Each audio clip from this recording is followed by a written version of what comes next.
I hope Marathi सगळ्यांना कळतं. काही लोक मला जेव्हा जॉईन केलं त्यावेळेस मला असे विचारायचे की मग तुमचा धंदा झोपलाय का, तुम्ही हर्बलाईफ मध्ये आलात?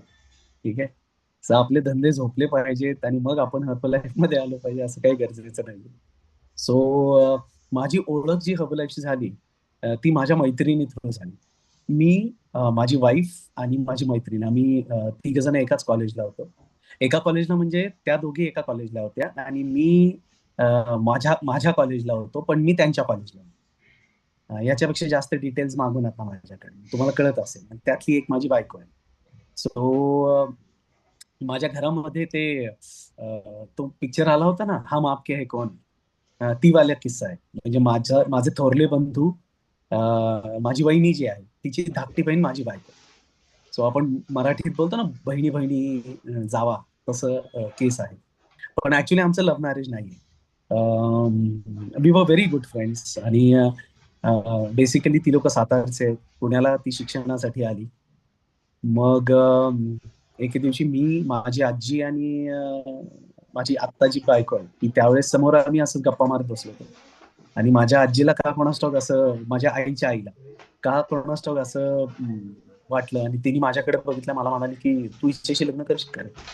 मग काही म्हणी नाही, ध्यानी नाही, आम्ही आपलं गुड फ्रेंड. त्यावेळेस लग्नाचं किंवा काय असा विचार किंवा असं काही नव्हतं. आणि मी तिच्याकडे बघितलं आणि आजीला म्हणालो तिला विचार, मला काय प्रॉब्लेम नाही. तर तिला विचारलं तू करशील का रे ह्याच्याशी लग्न? ती म्हणे हो करीन ना, चांगला आहे, काय प्रॉब्लेम नाही. आणि असं आमचं लग्न ठरलं. सो आम्ही तिघ जण मित्र, आम्ही कॉलेजला होतो. लग्न वगैरे झाले, तिचं लग्न झालं, सगळ्या संसाराला वगैरे लागलो आम्ही. मी माझे व्यवसाय सांभाळत होतो. आणि अचानक माझ्या मैत्रिणीचा एक दिवस मला कॉल आला. मला म्हणाली ऐक ना, माझं 1.5 किलो वजन कमी झालं मागच्या आठवड्यामध्ये. आणि मी तिला विचारलं की काय केलंस तू 1.5 किलो वजन कमी करायला? तर मला म्हणाली की अरे असं असं मी शेक सुरू केलेले आहेत, मँगो व्हॅनिला चॉकलेट. जेव्हा मी जॉईन झालो त्यावेळेस फक्त 4 प्रॉडक्ट्स होते आपले. फॉर्म्युला 1, मल्टीव्हिटॅमिन, सेल ऍक्टिव्हेटर आणि ऍक्टिव्हेटेड फायबर. ठीक आहे. फ्रेश नाही, शेकमेट नाही, पीपीपी नाही, काही नाही. आम्ही 3 चमचे 250 ml दुधामध्ये टाकून शेक बनवायचं. आणि ते किस्से सगळे ऐकण्यासारखे आहेत. म्हणजे कधी सुपरवायझर वर्कशॉप किंवा अकॅडमी झाली ना होल डेची, त्यावेळेस मी 101 किस्से सांगेन तुम्हाला त्यावेळेस. आणि आत्ता बघून हसावंसं वाटतं, मागे वळून बघतो त्यावेळेस. पण त्यावेळेस ते जबरदस्त टेन्शनवाले असायचे. आणि ती मला सांगायला लागली की अरे असं शेक सुरू केलेला आहे, मँगो व्हॅनिला चॉकलेट, 3 फ्लेवर्स आहेत, खूप सुंदर लागतं. आणि एकदम पॅशनेट होती ती. किती लोकांनी शेक सुरू केल्यानंतर असं एकदम झपाटल्यासारखं होतं, झालंय म्हणजे तुम्हाला, की बस आता दुसरं काही नाही, फक्त हर्बल लाईफ. सो तसं काहीच आमची अवस्था झाली होती. आणि म्हणजे तिची अवस्था झाली होती. आणि ती मला इतकं काय सांगत होती आणि शेक्स बद्दल. मी सगळं ऐकून घेतलं आणि त्याच्यानंतर एक वाक्य टाकलं. तिला म्हणालो हे असलं काही खाऊ नको, अ, तुझी किडनी फेल होईल. आता मी न्यूट्रिशनचा बॅकग्राऊंडचा आहे का? नाही. मी कॉमर्स ग्रॅज्युएट आहे. न्यूट्रिशन बद्दल माहिती आहे का? नाही. शेक्स बद्दल माहिती आहे का? नाही. पण मग आपल्याला ती फ्रीडम आहे ना, काही वाटेल ते बोलू शकतो आपण, कोणालाही काही बोलू शकतो. सो तिला मी म्हणाल्यावर 2 मिनिटं अशी शांतता होती. आणि नंतर ती मला म्हणाली कोणाचं चांगलं करता येत नसेल तर निदान वाईट तरी करू नये. आणि फोन ठेवला तिने रागात. तर मला वाईट वाटलं त्या गोष्टीचं, की हो, की आपण कधी कोणाला चांगलं करू शकत नाही किंवा मदत नाही करू शकत, तर निदान कोणाला खाली तरी नाही खेचलं पाहिजे. पण म्हटलं जाऊया, आता बोललो बोललो. पण का कोणास ठाऊक माझी जी मैत्रीण होती ती खूप हुशार आहे. तिने, म्हणजे माझी आत्ताची स्पॉन्सर आहे ती. तिने माझा पिछा नाही सोडला. ती दर 10 दिवसांनी मला फोन करायची. मला म्हणायची की ऐक ना, 4 किलो झालं, ऐक ना 5 किलो झालं, ऐक ना 8 किलो झालं.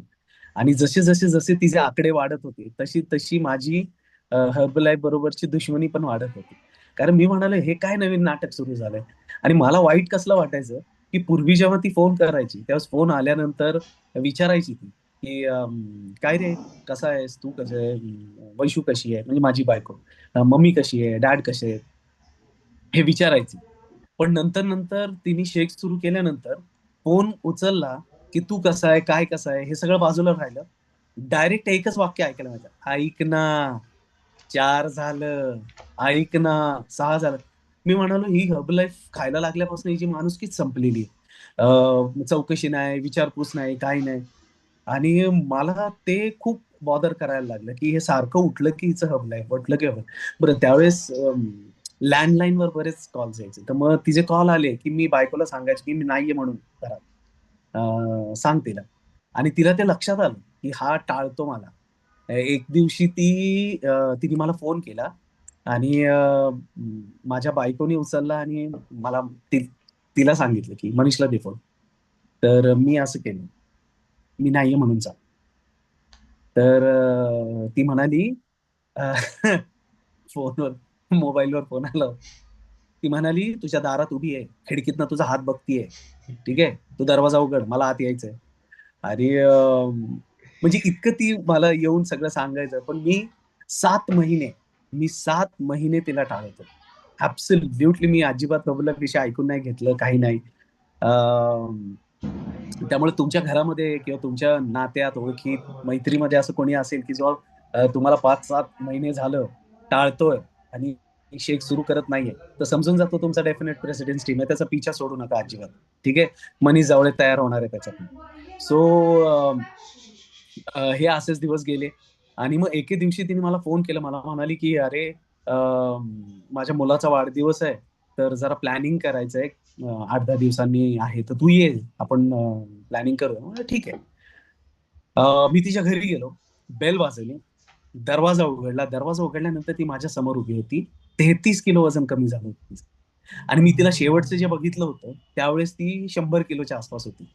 आणि जेव्हा मी तिला बघितलं दरवाजा उघडल्यानंतर, त्यावेळेस ती 33 किलो कमी आणि इतकी देखणी दिसत होती. उंच आहे, 5 फूट 6 इंच, एकदम स्लिम झाली होती, स्किन इम्प्रूव्ह झालं होतं तिचं, खूप हेल्दी दिसत होती ती. आणि तिला बघितल्यावर मला एकदम शॉक बसला. आणि मी तिच्याकडे बघायला लागल्यावर मला म्हणाली, हो हो मीच आहे, तुला सांगत होती, तुला विश्वास नाही बसत, ये आत. घरात गेलो, बसलो, सगळं प्लॅनिंग झालं, वाढदिवसाचा दिवस आला. मला ऍक्च्युली तिला बघून खूप आश्चर्य वाटलं होतं. पण मग आपण थोडे तिरसटच असतो काही वेळेस. ठीक आहे. मी एवढं सगळं बघितल्यानंतर पण मी शेक सुरू नव्हते केले. मी आपलं न्यूट्रिशन सुरू नाही केलं. मी विचार काय करत होतो की आता तर छान दिसतंय, उद्या हिचं काय झालं तर, पोटाचं काय, डायजेशनचं, उद्या दुप्पट वाढली तर, उद्या काय किडनीला लिव्हरला काही सूज आली आणि काय झालं तर, असं नाही सांगतो मी सर. सो हे माझ्या मनामध्ये डोक्यात विचार चाललेले असायचे. वाढदिवसाचा दिवस आला. तिच्या टेरेसवर पार्टी होती तिच्या मुलाच्या वाढदिवसाची. आणि ती 4थ्या मजल्यावर राहायची. तेवढी 4 मजलीच बिल्डिंग होती ती. आणि वर टेरेस होतं. आणि वर पार्टी चालत असताना रात्री 11-11:30च्या दरम्यान मला भूक लागली. बरं मी नॉनव्हेज खात नव्हतो. आणि त्या दिवशी नेमकं तिने सगळं नॉन व्हेजिटेरियन मागवलं होतं वाढदिवसाला. बिर्याणी, हे ते. मी सगळी भांडी बघितली, सगळ्यामध्ये नॉनव्हेज होतं. म्हटलं गोची झाली. म्हणून मी तिच्या फ्लॅटमध्ये गेलो खाली. खाली गेलो आणि आपण ते किचन ओट्यावरचं कपाट असतं ना, जे कॅबिनेट असतं, ते उघडलं. म्हटलं काहीतरी बघावं. सगळीकडे शोधलं, सगळीकडे नॉनव्हेजच दिसत होतं. म्हटलं कॅबिनेटमध्ये काहीतरी असलं तर खाऊया. रात्रीचे 11 वाजले. आणि ते कॅबिनेट उघडलं आणि उघडल्या उघडल्या माझ्या समोर जो डब्बा दिसला, तो फॉर्म्युला 1 मँगोचा होता. मी तो हातात घेतला, गोल फिरवून बघितला आणि म्हणाला, आई, हे यार नशिबाला हाच आहे दिसतो आज. ठीक आहे. मग मनामध्ये विचार काय आला, की आपण जर आता नाही काय खाल्लं तर ऍसिडिटीने मरू. ही 6 महिने खातीये, ही मेली नाही म्हणजे एका शेकने आपण मरणार नाहीये. निदान एक शेक तरी पिऊया. म्हणून मला खूप खूप असं नव्हतं माहिती, पण थोडासा अंदाज होता की इतकं इतकं दूध घ्यायचं, पाणी काय, दूध घेतलं, पाणी घेतलं, मला आता खरं तर आठवत नाही. पण मग 3 चमचे टाकायचे आणि ते हलवायचे. आता ते मिक्सरमध्ये हलवायचं हे माहित नव्हतं. जर तुम्ही पुणेरी असताल तर तुम्हाला मस्तानी हे ड्रिंक माहिती असेल, म्हणजे मँगो मिल्कशेक किंवा कुठल्याही मिल्कशेकला पुण्यामध्ये मस्तानी, ज्याला वर आईस्क्रीम टाकलेली असते, तर मला ती नेहमी म्हणायची की मस्तानी सारखं लागतं, मस्तानी सारखं लागतं. मी पाणी घेतलं, दूध घेतलं, जे काय घेतलं, 3 चमचे त्याच्यात टाकले. आणि जसा मी चमचा त्या ग्लासामध्ये बुडवला, ते सगळी पावडर त्या चमच्याला चिकटली. आणि मी हलवत होतो तर ते विरघळत नव्हतं. पहिला मनामध्ये विचार आला, हे डेंजरस आहे. हे जर चमच्यानी इथं ग्लासातच विरघळत नसेल तर ते आतड्यांमध्ये कसं विरघळणार. ठीक आहे. आणि मी असं असं असं त्याला हलवत होतो, एका बोटाने त्याला कसं का होईना त्याला विरघळवलं. आणि माझ्या आयुष्यातला पहिला शेक मी रात्री 11:30 वाजता घेतला. आणि ज्यावेळेस मी तो शेक प्यालो, तेव्हा ऍक्च्युली माझे डोळे बंद झाले आणि मला तो इतकी चव आवडली त्या मँगोची. आणि मी ते घोट पित असताना डोक्यामध्ये एकच विचार आला की यार हे मस्त लागतंय, आपण आयुष्यभर पिऊ शकतोय. आणि शेक वगैरे झालं. मला साधारण अर्ध्या तासाने खूप असं काहीतरी पोट भरून खाल्ल्यासारखं वाटलं. आणि रात्री 2:30च्या दरम्यान मी आणि बायको घरी चाललो होतो. मी ड्रायव्हिंग करत होतो, बायको शेजारी बसली होती. आणि अचानक माझ्या बायकोनी चिमटा घेतला मला. आता तुम्ही कल्पना करा, रात्री 2:30 वाजलेले आहेत. शेजारी बायको बसलेली आहे. तुम्ही ड्रायव्हिंग करताय आणि अचानक चिमटा घेतला बायकोनी आणि मी तिच्याकडे ओरडून बघितल्यानंतर मला म्हणाली, "कसला विचार करतोयस?" मी म्हणालो, "कसला विचार करतोय?" तर म्हटली, "एवढं स्मित हास्य कसं आहे तुझ्या चेहऱ्यावर? एवढा खुश का दिसतोस तू? तुझ्या चेहऱ्यावर एवढा आनंद कसला आहे? कशाचा विचार करतोय आणि कोणाचा विचार करतोय?" आणि मी म्हणालो, "कसला विचार करतो? काय विचार करत आहे?" आणि त्या क्षणाला मला जाणवलं, की मी माझा पहिला शेक घेतल्यापासनं मला कारण नसताना गुदगुल्या होतात. म्हणजे मला म्हणजे आता कुठल्या शब्दात त्याला मांडायचं मला नाही माहिती. पण जसा तो शेक घेतला ना, मला कारण नसताना असा आनंद वाटत होता. कारण नसताना असं खुश झाल्यासारखं वाटत होतं. कारण नसताना असं वाटतं, "हां, झकास आहे, मस्त आहे, मस्त वाटतंय." आणि मला ते ॲक्चुअली त्या क्षणाला रिअलाईज झालं, की ही जे बोलतीये, हे ॲक्चुअली आपण शेक पिल्यापासून आपल्याला जाणवतंय. घरी आलो, रात्रभर झोप नाही. बरं आता दुसऱ्या दिवशी मागायचं, की मला शेक्स पाठवून दे, मला न्यूट्रिशन पाठवून दे. पण कसं काय? कारण इज्जतीचा प्रश्न आहे ना. गेले 6 महिने ज्या गोष्टीला आपण शिव्या देतोय, 7 महिने ऑलमोस्ट, ठीक आहे? ती गोष्ट मागून घ्यायची म्हणजे आपल्या इज्जतीचा पंचनामा झाला ना. मग सकाळी 7:30च्या दरम्यान मला झोप नाही. 7:30च्या दरम्यान तिला फोन केला आणि तिला म्हणालो, की "अरे ऐक ना, माझ्या थोरल्या बंधूंचा फोन होता. त्यांना वजन कमी करायचंय, तर ते अल्टिमेट प्रोग्राम पाठवून दे ना." ॲक्चुअली त्यावेळेस त्या बॉक्सला अल्टिमेट प्रोग्राम म्हणायचे. म्हणजे एक फॉर्म्युला 1, एक मल्टीव्हिटॅमिन, एक सेल ॲक्टिव्हेटर आणि एक ॲक्टिव्हेटेड फायबर. हा अख्खा असा संच यायचा आणि त्याला अल्टिमेट प्रोग्राम असं म्हणायचं. मी तिला म्हणालो, "तो अल्टिमेट प्रोग्राम पाठव ना तुझा." तर हसली आणि मला म्हणाली, "हो, दादाचा फोन आला होता सकाळी 7 वाजता. एवढे 7 महिन्यात त्याला सुचलं नाही वेट लॉस करायचं आणि आज अचानक त्याला सुचलंय वेट लॉस करायचं. मला माहिती आहे तुला सुरू करायचंय. सांग ना, की तुला सुरू करायचंय म्हणून. खोटं कशाला बोलतोस?" मी म्हणालो, "ते बाकी सगळं राहू दे. तू डब्बा पाठवून दे. बाकी पुढच्या पुढे बघू कोण खातंय." अ, मला वाटतं त्या अल्टिमेट प्रोग्रामचा कदाचित पैसे मी अजून दिलेले नाहीये. 25 वर्ष झाली. पण रॉयल्टी दर महिन्याला देतो हां आणि तगडी रॉयल्टी देतो. सो असे माझी ओळख झाली. असं शेक सुरू झाले आणि पहिल्या महिन्यामध्ये माझं 4.5 किलो वजन कमी झालं. पहिल्या आठवड्यामध्ये साधारण 1 किलो, 1.5 किलोच्या आसपास झालं. पहिल्या महिन्यामध्ये 4.5 किलो वजन कमी झालं. टोटल 32 किलो वजन कमी झालं 7.5 महिन्यांमध्ये. मला हे सांगायला तुम्हा लोकांना खूप आनंद वाटतो आणि खूप लक्षपूर्वक ऐका. भारतातली माझी बायको भारतातली पहिली व्यक्ती आहे, जिने प्रेग्नन्सीमध्ये हर्बल शेक्स घेतले. भारतातली पहिली व्यक्ती. आणि ह्याचं कारण 3 गोष्टी आहेत. 3-4 गोष्टी असं म्हणायला हरकत नाही. नंबर 1 कारण आमचा प्रचंड विश्वास प्रॉडक्टवरचा. नंबर 2 मार्क सरांवर अतिशय प्रेम. जिमरॉन सरांवर विश्वास. आणि चौथं महत्वाचं कंपनीवर विश्वास. काय घडलं होतं माहीत नाही. पण जसा शेक सुरू केला होता, आता आपण डिस्क्लेमर्स देतो. ॲक्चुअली आपण मेडिकल हे काही क्लेम करत नाही. त्यामुळे प्लीज नवीन लोकं जे असतील, ते तुम्ही मेडिकल क्लेम करू नका. पण सत्य सांगायचं झालं तर मी डायबिटिक होतो. माझे पहिले 45 दिवसांमध्ये डायबिटीजच्या गोळ्या बंद झाल्या. हायपरटेन्शन बीपीच्या गोळ्या होत्या त्या बंद झाल्या. माझ्या पहिल्या 45 दिवसांमध्ये 9 गोळ्या बंद झाल्या औषधाच्या. कमरेच्या गोळ्या होत्या, जॉइंट्सच्या गोळ्या होत्या. या सगळ्या बंद झाल्या. आज 25 वर्ष झाली मी एकही गोळी खाल्लेली नाहीये. आणि इट्स बीन फॅन्टास्टिक हेल्थ. म्हणजे खरं सांगायचं झालं तर या 25 वर्षांमध्ये एकदाही डॉक्टरकडे जाण्याची वेळ नाही आलेली मला. सर्दी नाही, खोकला नाही, ताप नाही, ठीक आहे. परत डायबिटीजच्या, शुगरच्या गोळ्या नाही. आजही मी रँडम शुगर जरी केली, तरी 97-98च्या वर जात नाही. मला तुम्हा लोकांना हे सांगायचं आहे, की सगळ्यात पहिले हे शिकून घ्या, की हर्बलाईफ आपले जे प्रॉडक्ट्स आहेत किंवा आपले शेक्स आहेत, हा वेट लॉस प्रोग्राम नाहीये. सगळ्यात पहिलं समजून घेणं गरजेचं आहे, की this is the best nutrition जे आपल्या शरीराला लागतं.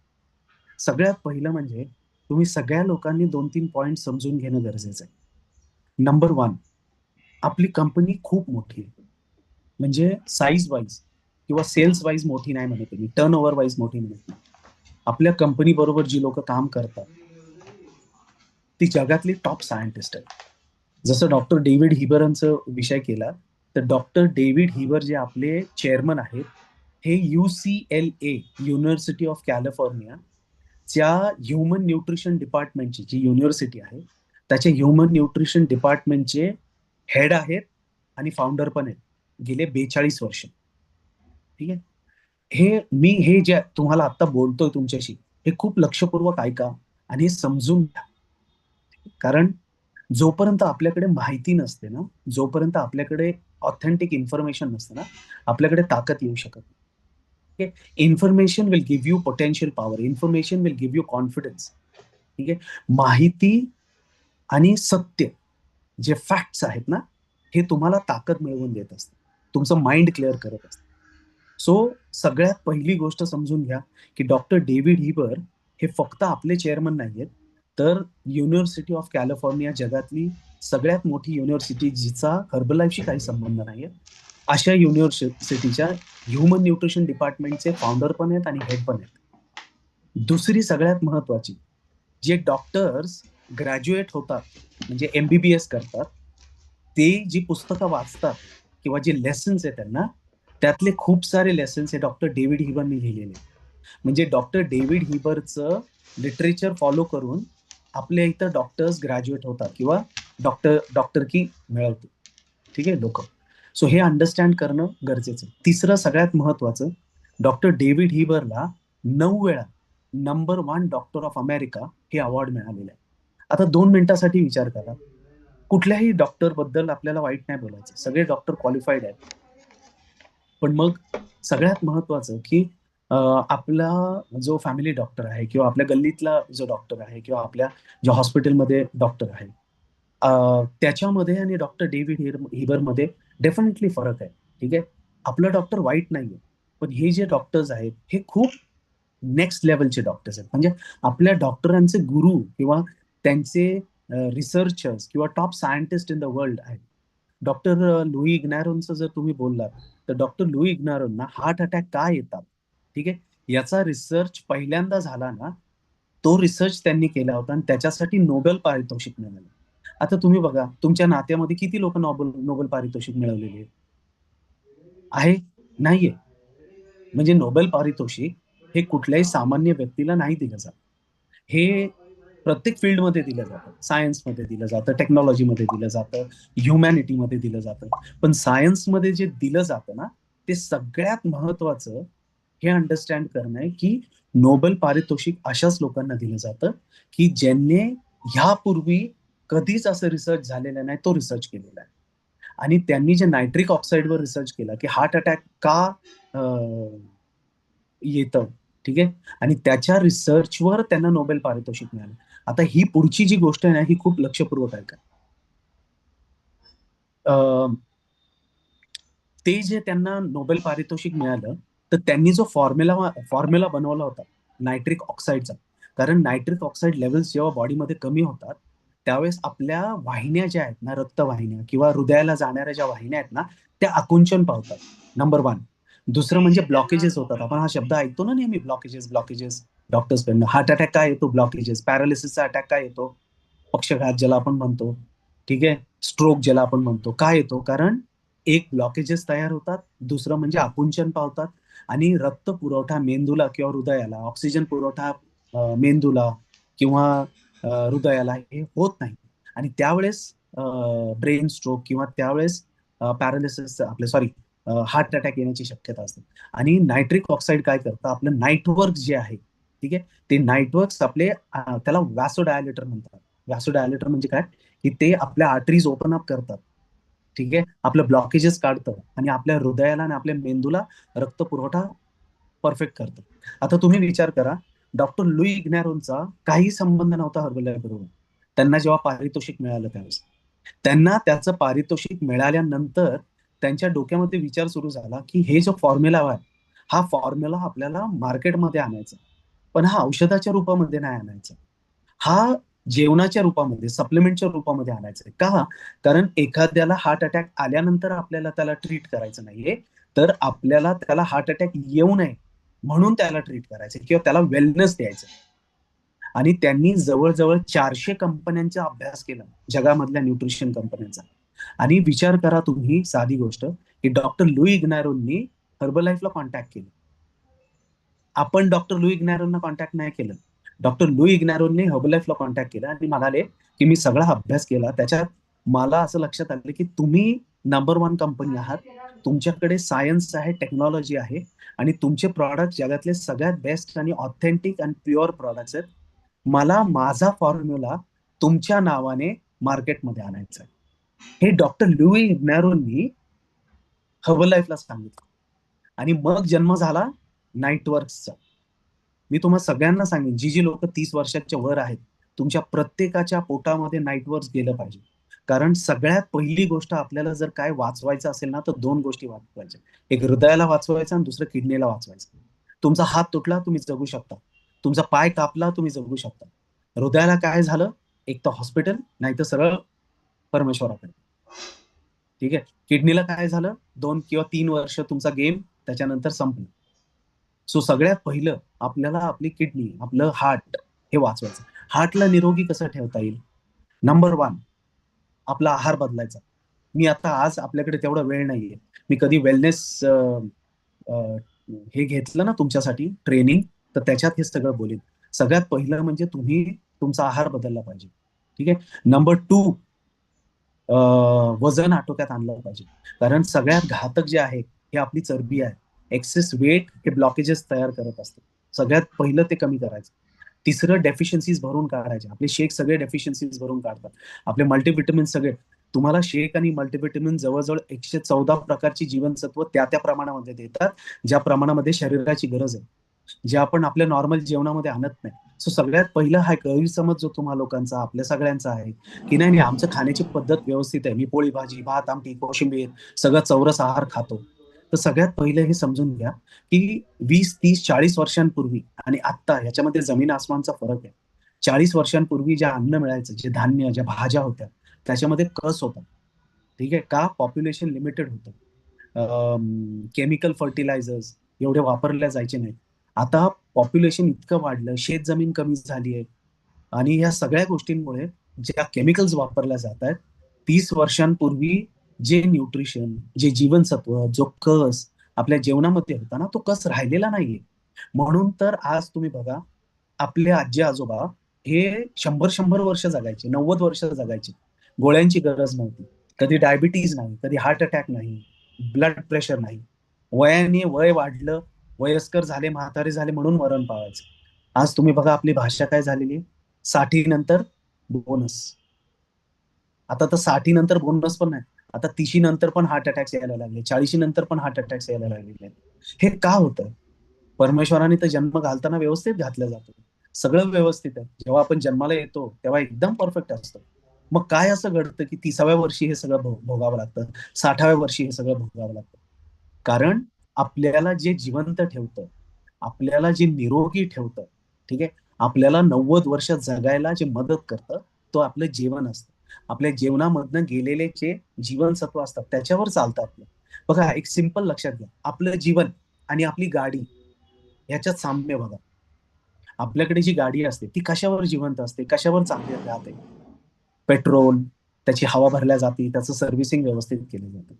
उद्या तुम्ही जर पेट्रोलच्या जागी दूध टाकायला लागला, पेट्रोलच्या जागी जर पाणी टाकायला लागला, तर काय होईल? गाडीचं इंजिन खराब होणार. ठीक आहे. इव्हन पेट्रोलच्या गाडीमध्ये डिझेल टाकलं तरी त्याचं इंजिन डाऊन होतं, सीज होतं. आणि डिझेलच्या गाडीत चुकून पेट्रोल टाकलं गेलं तरी सीज होतं. आज तुम्ही विचार करा, आपलं शरीर आहे, आपल्या शरीराला प्युअर चांगली जीवनसत्वांची गरज आहे. कारण ती आपली किडनी, आपलं लिव्हर, आपले पचन संस्था, आपली नर्वस सिस्टम ही सगळी त्या जीवनसत्वांवर चालत असते. आज काय झालेलं आहे? आज आपल्या जेवणामध्ये म्हणजे आडात नाही तर पोऱ्यात कुठे, ती परिस्थिती आहे आपली. जर त्याच्यातच कस नसेल, त्याच्यातच जमिनीमध्येच तुम्ही एवढे केमिकल्स टाकलेले आहेत, हायब्रिड सगळं झालेलं आहे, ठीक आहे. आज चिकन, मटन या सगळ्याला इंजेक्शन मारल्या जातात. अँटीबायोटिक्स. तुम्हाला माहिती आहे आता 2021 मध्ये एक रिपोर्ट आला. त्याच्यामध्ये रिपोर्ट कशावरनं आला होता की अँटीबायोटिक्सच्या माइल्ड जो डोसेज आहे अँटीबायोटिक्सचा, पूर्वी माइल्ड डोसेज मध्ये लोकांना बरं वाटायचं. रिसर्चर्सच्या लक्षात आलं की आता अँटीबायोटिक्सचे इफेक्ट होत नाहीये ह्युमन बॉडीवर, शरीरावर. मोठे डोसेज द्यावे लागतात, 400, 500, 600 mg चे.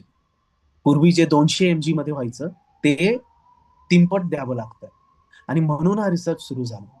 आणि लक्षात काय आलं की आपल्या बॉडीमध्ये अँटीबायोटिक्स ऑलरेडी जात आहेत आणि त्याचं रेझिस्टन्स निर्माण झालेलं आहे, इम्युनिटी निर्माण झालेली आहे. म्हणून आपण आजारी पडल्यावर जे अँटीबायोटिक खातो त्याचं काम नाही करत आहे. आता हे अँटीबायोटिक कुठनं जातात? तर रिसर्च मध्ये लक्षात आलं की जी लोक आपण जे काही फळं खातो किंवा चिकन खातो, मटन खातो, त्याला अँटीबायोटिक्सचे, ऑक्सिटोसिनचे इंजेक्शन दिले जातात. का? कारण चिकन जे पूर्वी 90 दिवसांनी आपल्या ताटामध्ये यायचं ते आता 45 दिवसांमध्ये येत आहे. पूर्वी जी कोंबडी एवढी असायची ती आता एवढी मोठी दिसते तुम्हाला. चिकन लेग्स तुम्ही जे नॉनव्हेज खातात, पूर्वी लहानपणी तुम्ही जा 30-40 वर्षांमागे, त्यावेळेस एवढंसं असायचं. आता तुम्हाला एवढे मोठे लेग पीसेस देतात. हे ऑक्सिटोसिनचे इंजेक्शन, हॉर्मोन इंजेक्शन, हे सगळे त्यांना दिले, त्याचे रेसिड्यूज आपल्या शरीरामध्ये जात आहेत आणि म्हणून त्याचा परिणाम आपल्यावर होत नाही. सो सगळ्यात महत्वाचं हे लक्षात घ्यायचं की आज आपल्याला आपल्या शेक्सची, आपल्या प्रॉडक्टची गरज का आहे? कारण आपण हर्बल लाईफ मध्ये आलो, आपण साईन केलं किंवा आपण एक कोच झालो म्हणून आपल्याला सुटका नाहीये, म्हणून आपल्याला आपण जिवंत राहू, आपल्याला हार्ट अटॅक येणार नाही किंवा आपली किडनीला प्रॉब्लेम येणार नाही, याचं सर्टिफिकेट नाही मिळत. लक्षात घ्या, आपण तेच लोक आहोत जे बाहेरची लोक आहोत. फक्त आपला फरक काय की आपण आपला कोच आहोत. पण मग आपली सिक्युरिटी कुठनं निर्माण होते? आपण जर आपल्या तब्येतीची काळजी घेतली, आपण जर ते शेक्स घेतले तर. सो सगळ्यात पहिलं हा गैरसमज तुम्ही दूर करा आणि सगळ्या आपले जे येणारे क्लायंट्स आहेत किंवा जे येणारे लोक आहेत, तुमचे नातेवाईक आहेत, सगळ्यांच्या मनामधनं हा गैरसमज दूर करा की हर्बल लाईफ आपण लक्झरीसाठी खातो किंवा Herbalife weight loss. Herbalife weight loss नाही. हर्बल लाईफचे प्रॉडक्ट्स, आपलं शेक हे बेसिक न्यूट्रिशन आहे. आपल्या शरीरामध्ये जे जीवनसत्व आपल्या जेवणामध्ये जात नाहीयेत मधून, ते पूर्ण करण्याची आपल्याला संधी मिळते. हे पहिलं समजून घ्या तुम्ही लोक. त्यामुळे प्रत्येक माणूस जो इथे आहे ना, हा प्रत्येकाचा पोटामध्ये शेक जाणं गरजेचं आहे. मी बऱ्याचदा बघतो जे कोचेस आहेत, म्हणजे स्त्री जर ती कोच असेल तर ती शेक पिते, घरात नाश्ते चालू असतात. ठीक आहे, कोणी मिसळ खा, कोणी वडापाव खा, कोणी पोळी भाजी खा. ठीक आहे. किंवा घरामध्ये जो पुरुष असतो, जो बिझनेस करत असतो, तो शेक पित असतो. नाही, सगळ्यात पहिलं शेक कुणी सुरू केला पाहिजे तर आपल्या कुटुंबाने पहिला शेक सुरू केला पाहिजे. त्याचं कारण माहितीये तुम्हाला काय? कारण जर वाचवायचं असेल ना तर सगळ्यात पहिलं आपल्या घरातल्या लोकांना निरोगी केलं पाहिजे. आपल्या आईला निरोगी केलं पाहिजे, आपल्या वडिलांना निरोगी केलं पाहिजे, आपल्या मुलांना, आपल्या बायकोला, आपल्या नवऱ्याला, भावाला, बहिणीला पहिल्यांदा त्यांना न्यूट्रिशन देऊन निरोगी केलं पाहिजे. ठीक आहे. सो सगळ्यात पहिलं म्हणजे आपण हर्बल शेक पिल्यानंतर अजरामर होणार आहोत का? नाही. तुम्ही पण मरणार आहात, मी पण मरणार आहे, 100%.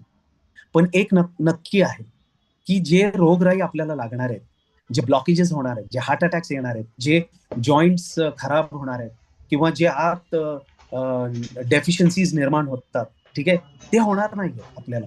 ठीक आहे. हा, ऍक्सिडेंटने मरू, वयाने मरू, ठीक आहे, हे नक्की होणार आहे. पण मग हे जे नॉर्मल लोकांच्या मागे जे व्याध्या लागतात, औषधं लागतात, ठीक आहे, लोक औषधं खाऊन खाऊन जगतायत. कुठल्याच व्यक्तीला औषधं खायला आवडत नाही, कुठल्याच व्यक्तीला डायबिटीज असायला आवडत नाही, कुठल्याच व्यक्तीला बीपी असणं हे आवडत नाही. पण प्रश्न काय माहितीये, ती मजबुरी आहे लोकांची खायची. का? कारण त्यांच्यापर्यंत आजपर्यंत कोणी पोहोचलेलंच नाहीये त्यांना हे सांगायला की आपल्याला गोळ्यांशिवाय जगता येतं, आपल्याला निरोगी आयुष्य जगता येईल जर तू तुझ्या आहाराचं काळजी घेतली, तू तुझ्या डेफिशियन्सीची काळजी घेतली, तू जर आपले न्यूट्रिशन घेतलं तर तुझ्या शरीराला सगळं पोषण मिळेल आणि तू औषधांपासून लांब राहशील. हे शिकवणार कुणी नाहीये. तुमच्यातली काही लोक आली असतील, आपल्याला श्रीमंत व्हायचंय, हर्बल लाईफ मध्ये यायचं. मी 2 मिनिटात तुम्हाला सगळ्यांना ब्रेक देतो. 2 मिनिटासाठी पैसे बाजूला ठेवा. का माहितीये? येस, पैशाबद्दल मी बोलेन तुमच्याशी, पण पैसा हा महत्वाचा मुद्दा नाहीच आहे. पैसा हा दुय्यम आहे. सगळ्यात महत्वाचं, मी ऍज अ मेंटॉर तुम्हाला सगळ्यांकडनं, जेवढी 2,000 लोक आहेत ना, सगळ्यांकडनं एक प्रॉमिस मागतो. सगळे द्यायला तयार आहेत? हात वर करा सगळे. ठीक आहे. सगळ्यात पहिली गोष्ट ही समजून घ्या की आजपासनं पैसे कमवणं, मोठं होणं हा आता आपला उद्देश आहेच. बिझनेस करणं. कारण बिझनेस म्हणालो की त्याच्यात प्रगती, आर्थिक प्रगती हे सगळं आलं. पण त्याला सेकंड ठेवा. सगळ्यात पहिली गोष्ट काय ही समजून घ्या की आज आपल्या समाजाला, आज भारताला, आज आपल्या महाराष्ट्राला आपल्या लोकांची, आपल्या कोचेसची मदतीची गरज आहे. कितीतरी कुटुंब, जेव्हा आज आपण इथे मीटिंग करतो ना, 2,000 लोक, आता या क्षणाला कितीतरी कुटुंबाचे करते जीव सोडतात तिथे. कितीतरी कुटुंब आर्थिकरित्या ढासळलेले आहेत हॉस्पिटलचं बिल भरून. मला आठवतो एक किस्सा ना, माझ्या सासूबाई नाही राहिल्या. ठीक आहे, 7-8 वर्षांपूर्वी एक्सपायर झाल्या. जेव्हा त्या ऍडमिट होत्या, आणि ऍडमिट होण्याचं आणि जाण्याचं कारण काय ते पण तुम्हाला सांगतो. एक छोटस पोटाचं ऑपरेशन होतं, अर्ध्या तासाचं. डॉक्टर म्हणाले ऑपरेशन होईल, त्याच्यानंतर आपण एक दिवस त्यांना रूम मध्ये ठेवू आणि उद्या तुम्ही डिस्चार्ज करून घेऊन जा. ऑपरेशन थिएटर मधनं डायरेक्ट रूम मध्ये आलं, आणि एक डॉक्टर आला, ट्रेनी डॉक्टर, आणि त्यांनी इंजेक्शन दिलं, आणि ते इंजेक्शन चुकलं, आणि त्यांची किडनी फेल झाली दोन्ही. आणि 3 महिने हॉस्पिटलमध्ये होते. ठीक आहे. तर तेव्हा जेव्हा ते जहांगीरला आयसीयू मध्ये होते, त्यावेळेस मी तिथे जाऊन बसायचो. तर मी एकदा वेटिंग रूम मध्ये बसलो होतो. हे खूप लक्षपूर्वक ऐका, कारण मला तुम्हाला काय सांगायचं ना ते तुमच्या लक्षात येईल. जेव्हा मी वेटिंग रूम मध्ये बसलो होतो ना, तर असं इकडे तिकडे बघत असताना मला एका कोपऱ्यामध्ये एक जोडपं दिसलं, गावाकडचं जोडपं. ठीक आहे.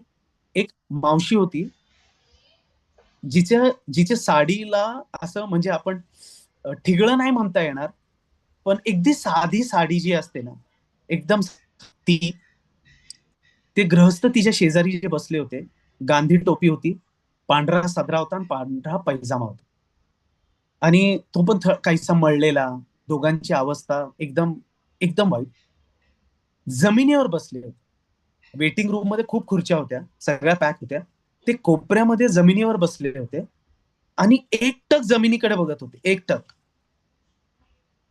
मी तिथे जाऊन बसल्यावर जेव्हा माझी नजर त्यांच्याकडे गेली, 5 मिनिटं झाली, 7 मिनिटं झाली, 10 मिनिटं झाली, 15 मिनिटं झाली, 20 मिनिटं झाली, 25 मिनिटं झाली, मी त्यांच्याकडे बघतोय, एक टक फक्त जमिनीकडे बघत होते, एक टक.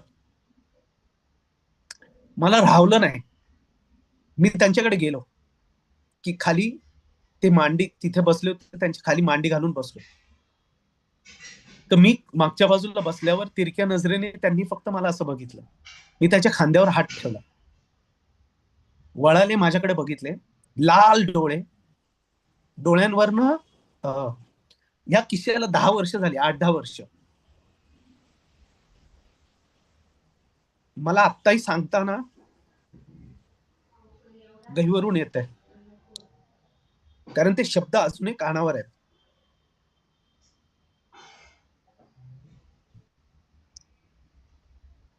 मी त्यांना खांद्यावर हात ठेवला आणि विचारलं, बाबा कोण आहे? तर म्हटले, माझं लेकरू आहे आयसीयू मध्ये. म्हटलं वय किती आहे? तर म्हटले 21 वर्ष. म्हटलं किती दिवस झालं हॉस्पिटलमध्ये? तर म्हटले 3 महिने. 3 महिने जहांगीर सारख्या आयसीयू मध्ये.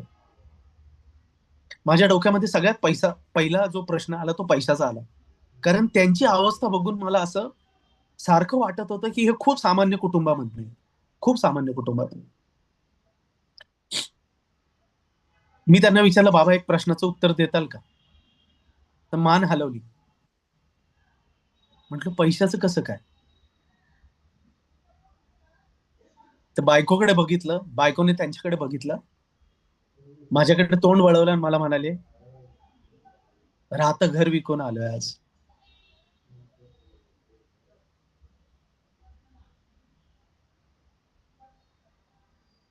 मी म्हणालो पुढं काय? तर हे वाक्य सगळ्यात इम्पॉर्टंट होतं. म्हणाले, माझं लेकरू उभं राहिल्यावर करेल काहीतरी. मी हे तुम्हा लोकांना का सांगतो मी तुम्हाला सांगतो.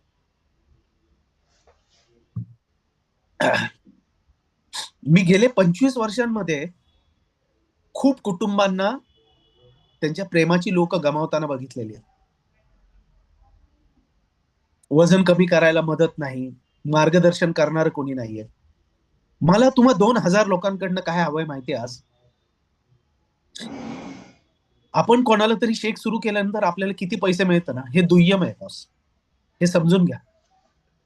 सगळ्यात पहिलं म्हणजे त्या कुटुंबाच्या स्त्रीला तुम्ही वाचवताय. त्या कुटुंबाच्या पुरुषाला तुम्ही वाचवताय. त्या कुटुंबाचा आनंद तुम्ही त्यांना मिळवून देताय. हे लक्षात घेणं फार महत्वाचं आहे. मी माझ्या लाईफमध्ये या 25 वर्षांमध्ये जितकी माणुसकी एक्सपिरियन्स केली ना, तितकी माझ्या आधीच्या बिझनेसेसमध्ये कधीच केली नाही. मला तुम्हा लोकांना हेच सांगायचं की ज्याच्या क्षणाला तुमच्या समोर कोणी उभं राहतं ना, ज्याला तुम्ही प्रेझेंटेशन देता, तुमच्या अंतःकरणापासून प्रेझेंटेशन द्या आणि जिद्दीने प्रेझेंटेशन द्या. त्यांनी सुरू करायचं म्हणून प्रेझेंटेशन देऊ नका.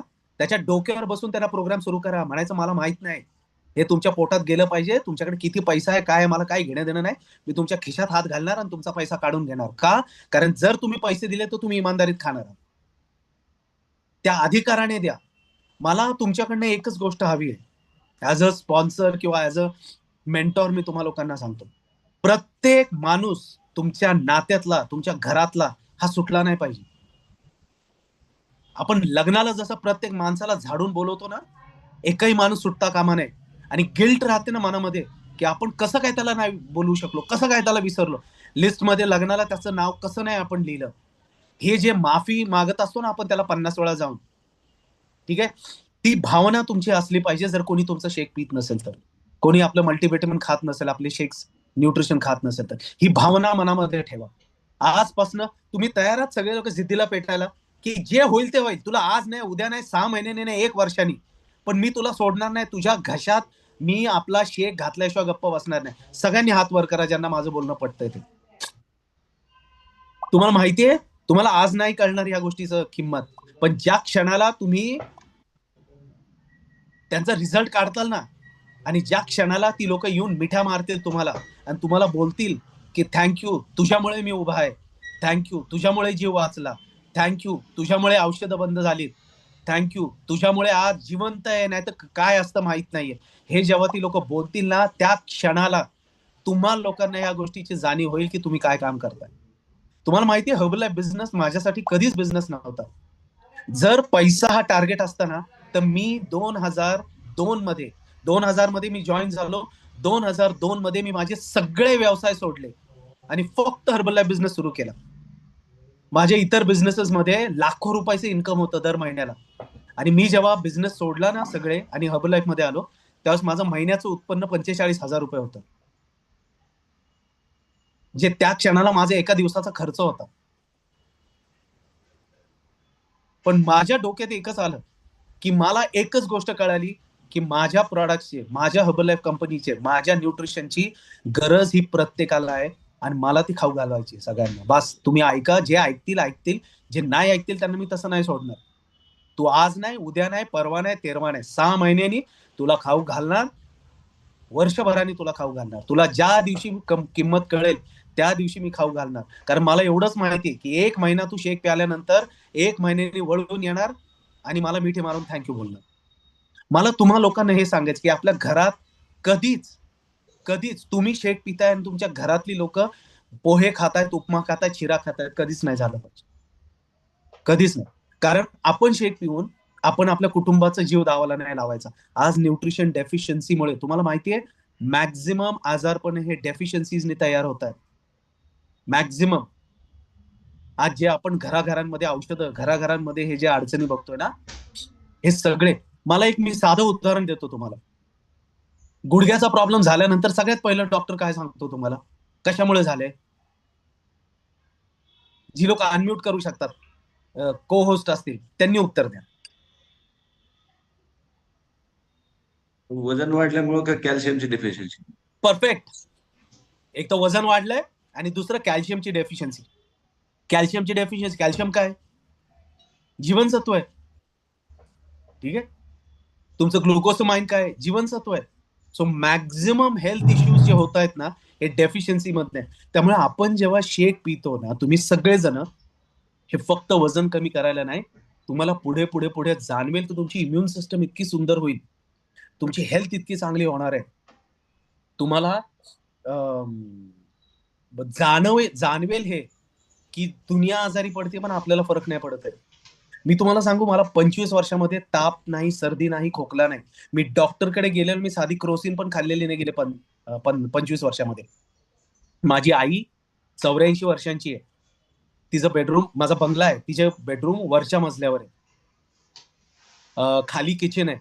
ती दिवसातनं कमीत कमी 20 ते 22 वेळा वर खाली करते. अख्ख्या करोनामध्ये तिने स्वयंपाक केला 2 वर्ष.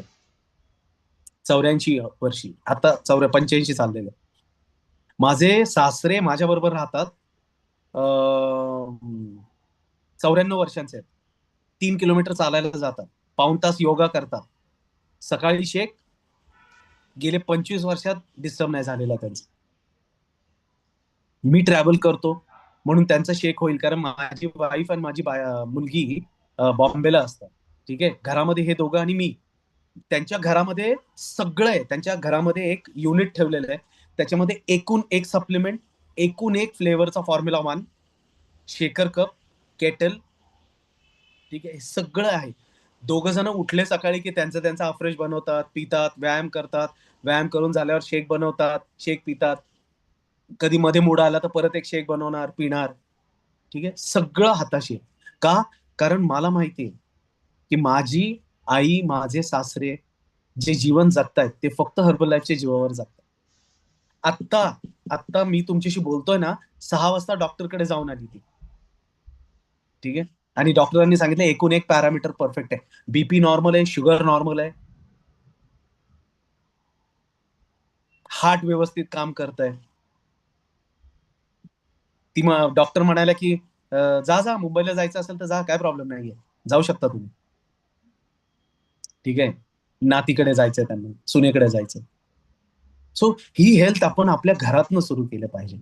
असं कधी होता कामा नाही की तुम्ही शेक पिताय. नंबर 2, काही प्रश्न डोक्यामध्ये असतील. बघा, खूप खूप लोकांना असं वाटतं की महाग आहे, आपले प्रॉडक्ट्स महाग आहेत. हे पहिलं डोक्यातनं काढून टाका. महाग नाहीये. ठीक आहे. आपल्याकडे सोल्युशन आहेत त्याचे. हे खूप लक्षपूर्वक ऐका. नंबर 1, जर आपण शेक्स नाही प्यालो, आपलं वजन असेल किंवा आपली हेल्थ किंवा डेफिशियन्सीजमुळे काय काय होऊ शकतं. आज हार्ट अटॅक होऊ शकतो, पॅरालिसिसचा अटॅक होऊ शकतो. ठीक आहे. जेव्हा आपल्याला ही सगळे आजारपण होतात, त्याच 2 मिनिटासाठी विचार करा, एखाद्या माणसाला हार्ट अटॅक आला तर 2च निकाल असतात ना.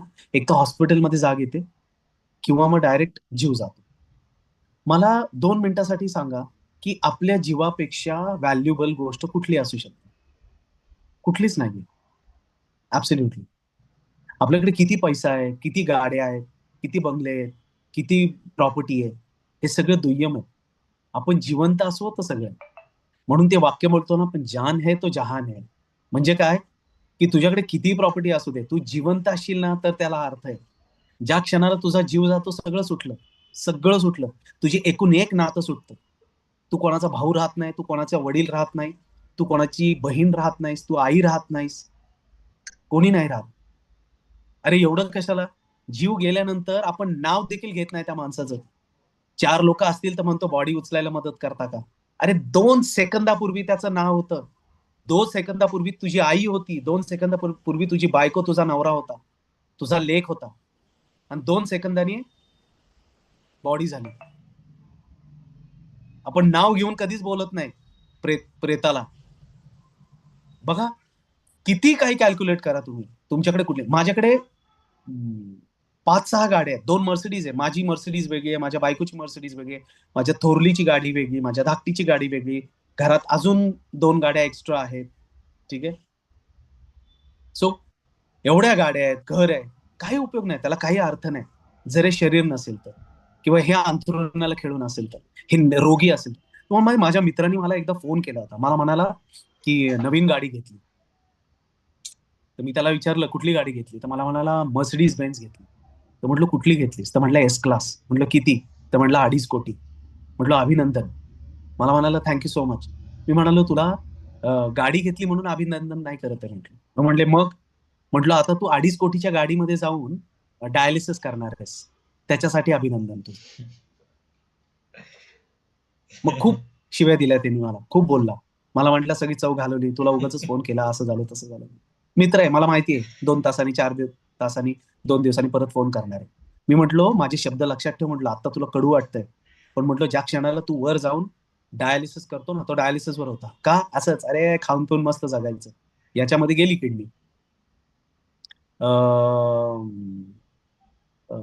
मी त्याला म्हणालो की जेव्हा तू डायलिसिस करत असशील ना वर, तेव्हा तुझा ड्रायव्हर त्या गाडीमध्ये बसून मसाजर, व्हेंटिलेटेड सीट्स, एसी लावून शांत झोपणार आहे म्हटलं 4 तास. आणि जेव्हा तू डायलिसिस करून मागच्या सीटवर बसशील ना, त्यावेळेस तुझ्याकडे 2.5 कोटीची गाडी आहे का 20 लाखाची गाडी आहे याची किंमत राहणार नाही म्हटलं. त्यावेळेस तू फक्त ड्रायव्हरला एवढं म्हणशील घरी नाही, डोळे बंद करून. हे लक्षात ठेव म्हटलं. तुझ्या गाडीचं जे तू सांगतोयस ना, मला नको सांगू म्हटलं. तुझ्या शरीराचं पहिलं बोल.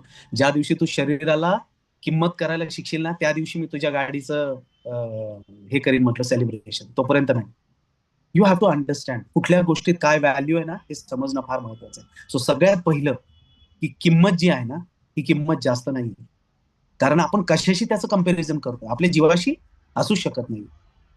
आणि जर आता आपल्याकडे पैसे नाहीये, तर हर्बलाईफने आपल्याला ती संधी दिलेली, मार्क सरांनी ती संधी दिलेली की तुझ्याकडे पैसे नाहीयेत ना, तू कोच हो, चल कामाला लाग, 4 कुटुंबांना मदत कर, त्यातनं जे उत्पन्न तुला मिळेल त्याच्यानं 5-10 हजार रुपयाचे प्रॉडक्ट खा, स्वतःच्या फॅमिलीला खाऊ घाल. आपल्याकडे सोल्युशन आहे.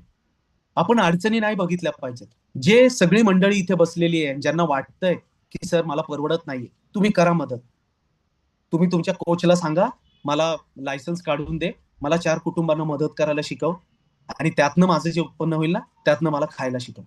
पण मला माझ्या पोटामध्ये, माझ्या कुटुंबाच्या पोटामध्ये शेक गेले पाहिजे. सो नंबर 1 हे लक्षात ठेवा की ओपिनियन्स आणि फॅक्ट हे वेगळे आहेत. ओपिनियनचा अर्थ काय, उचलली जीभ लावली टाळ्याला.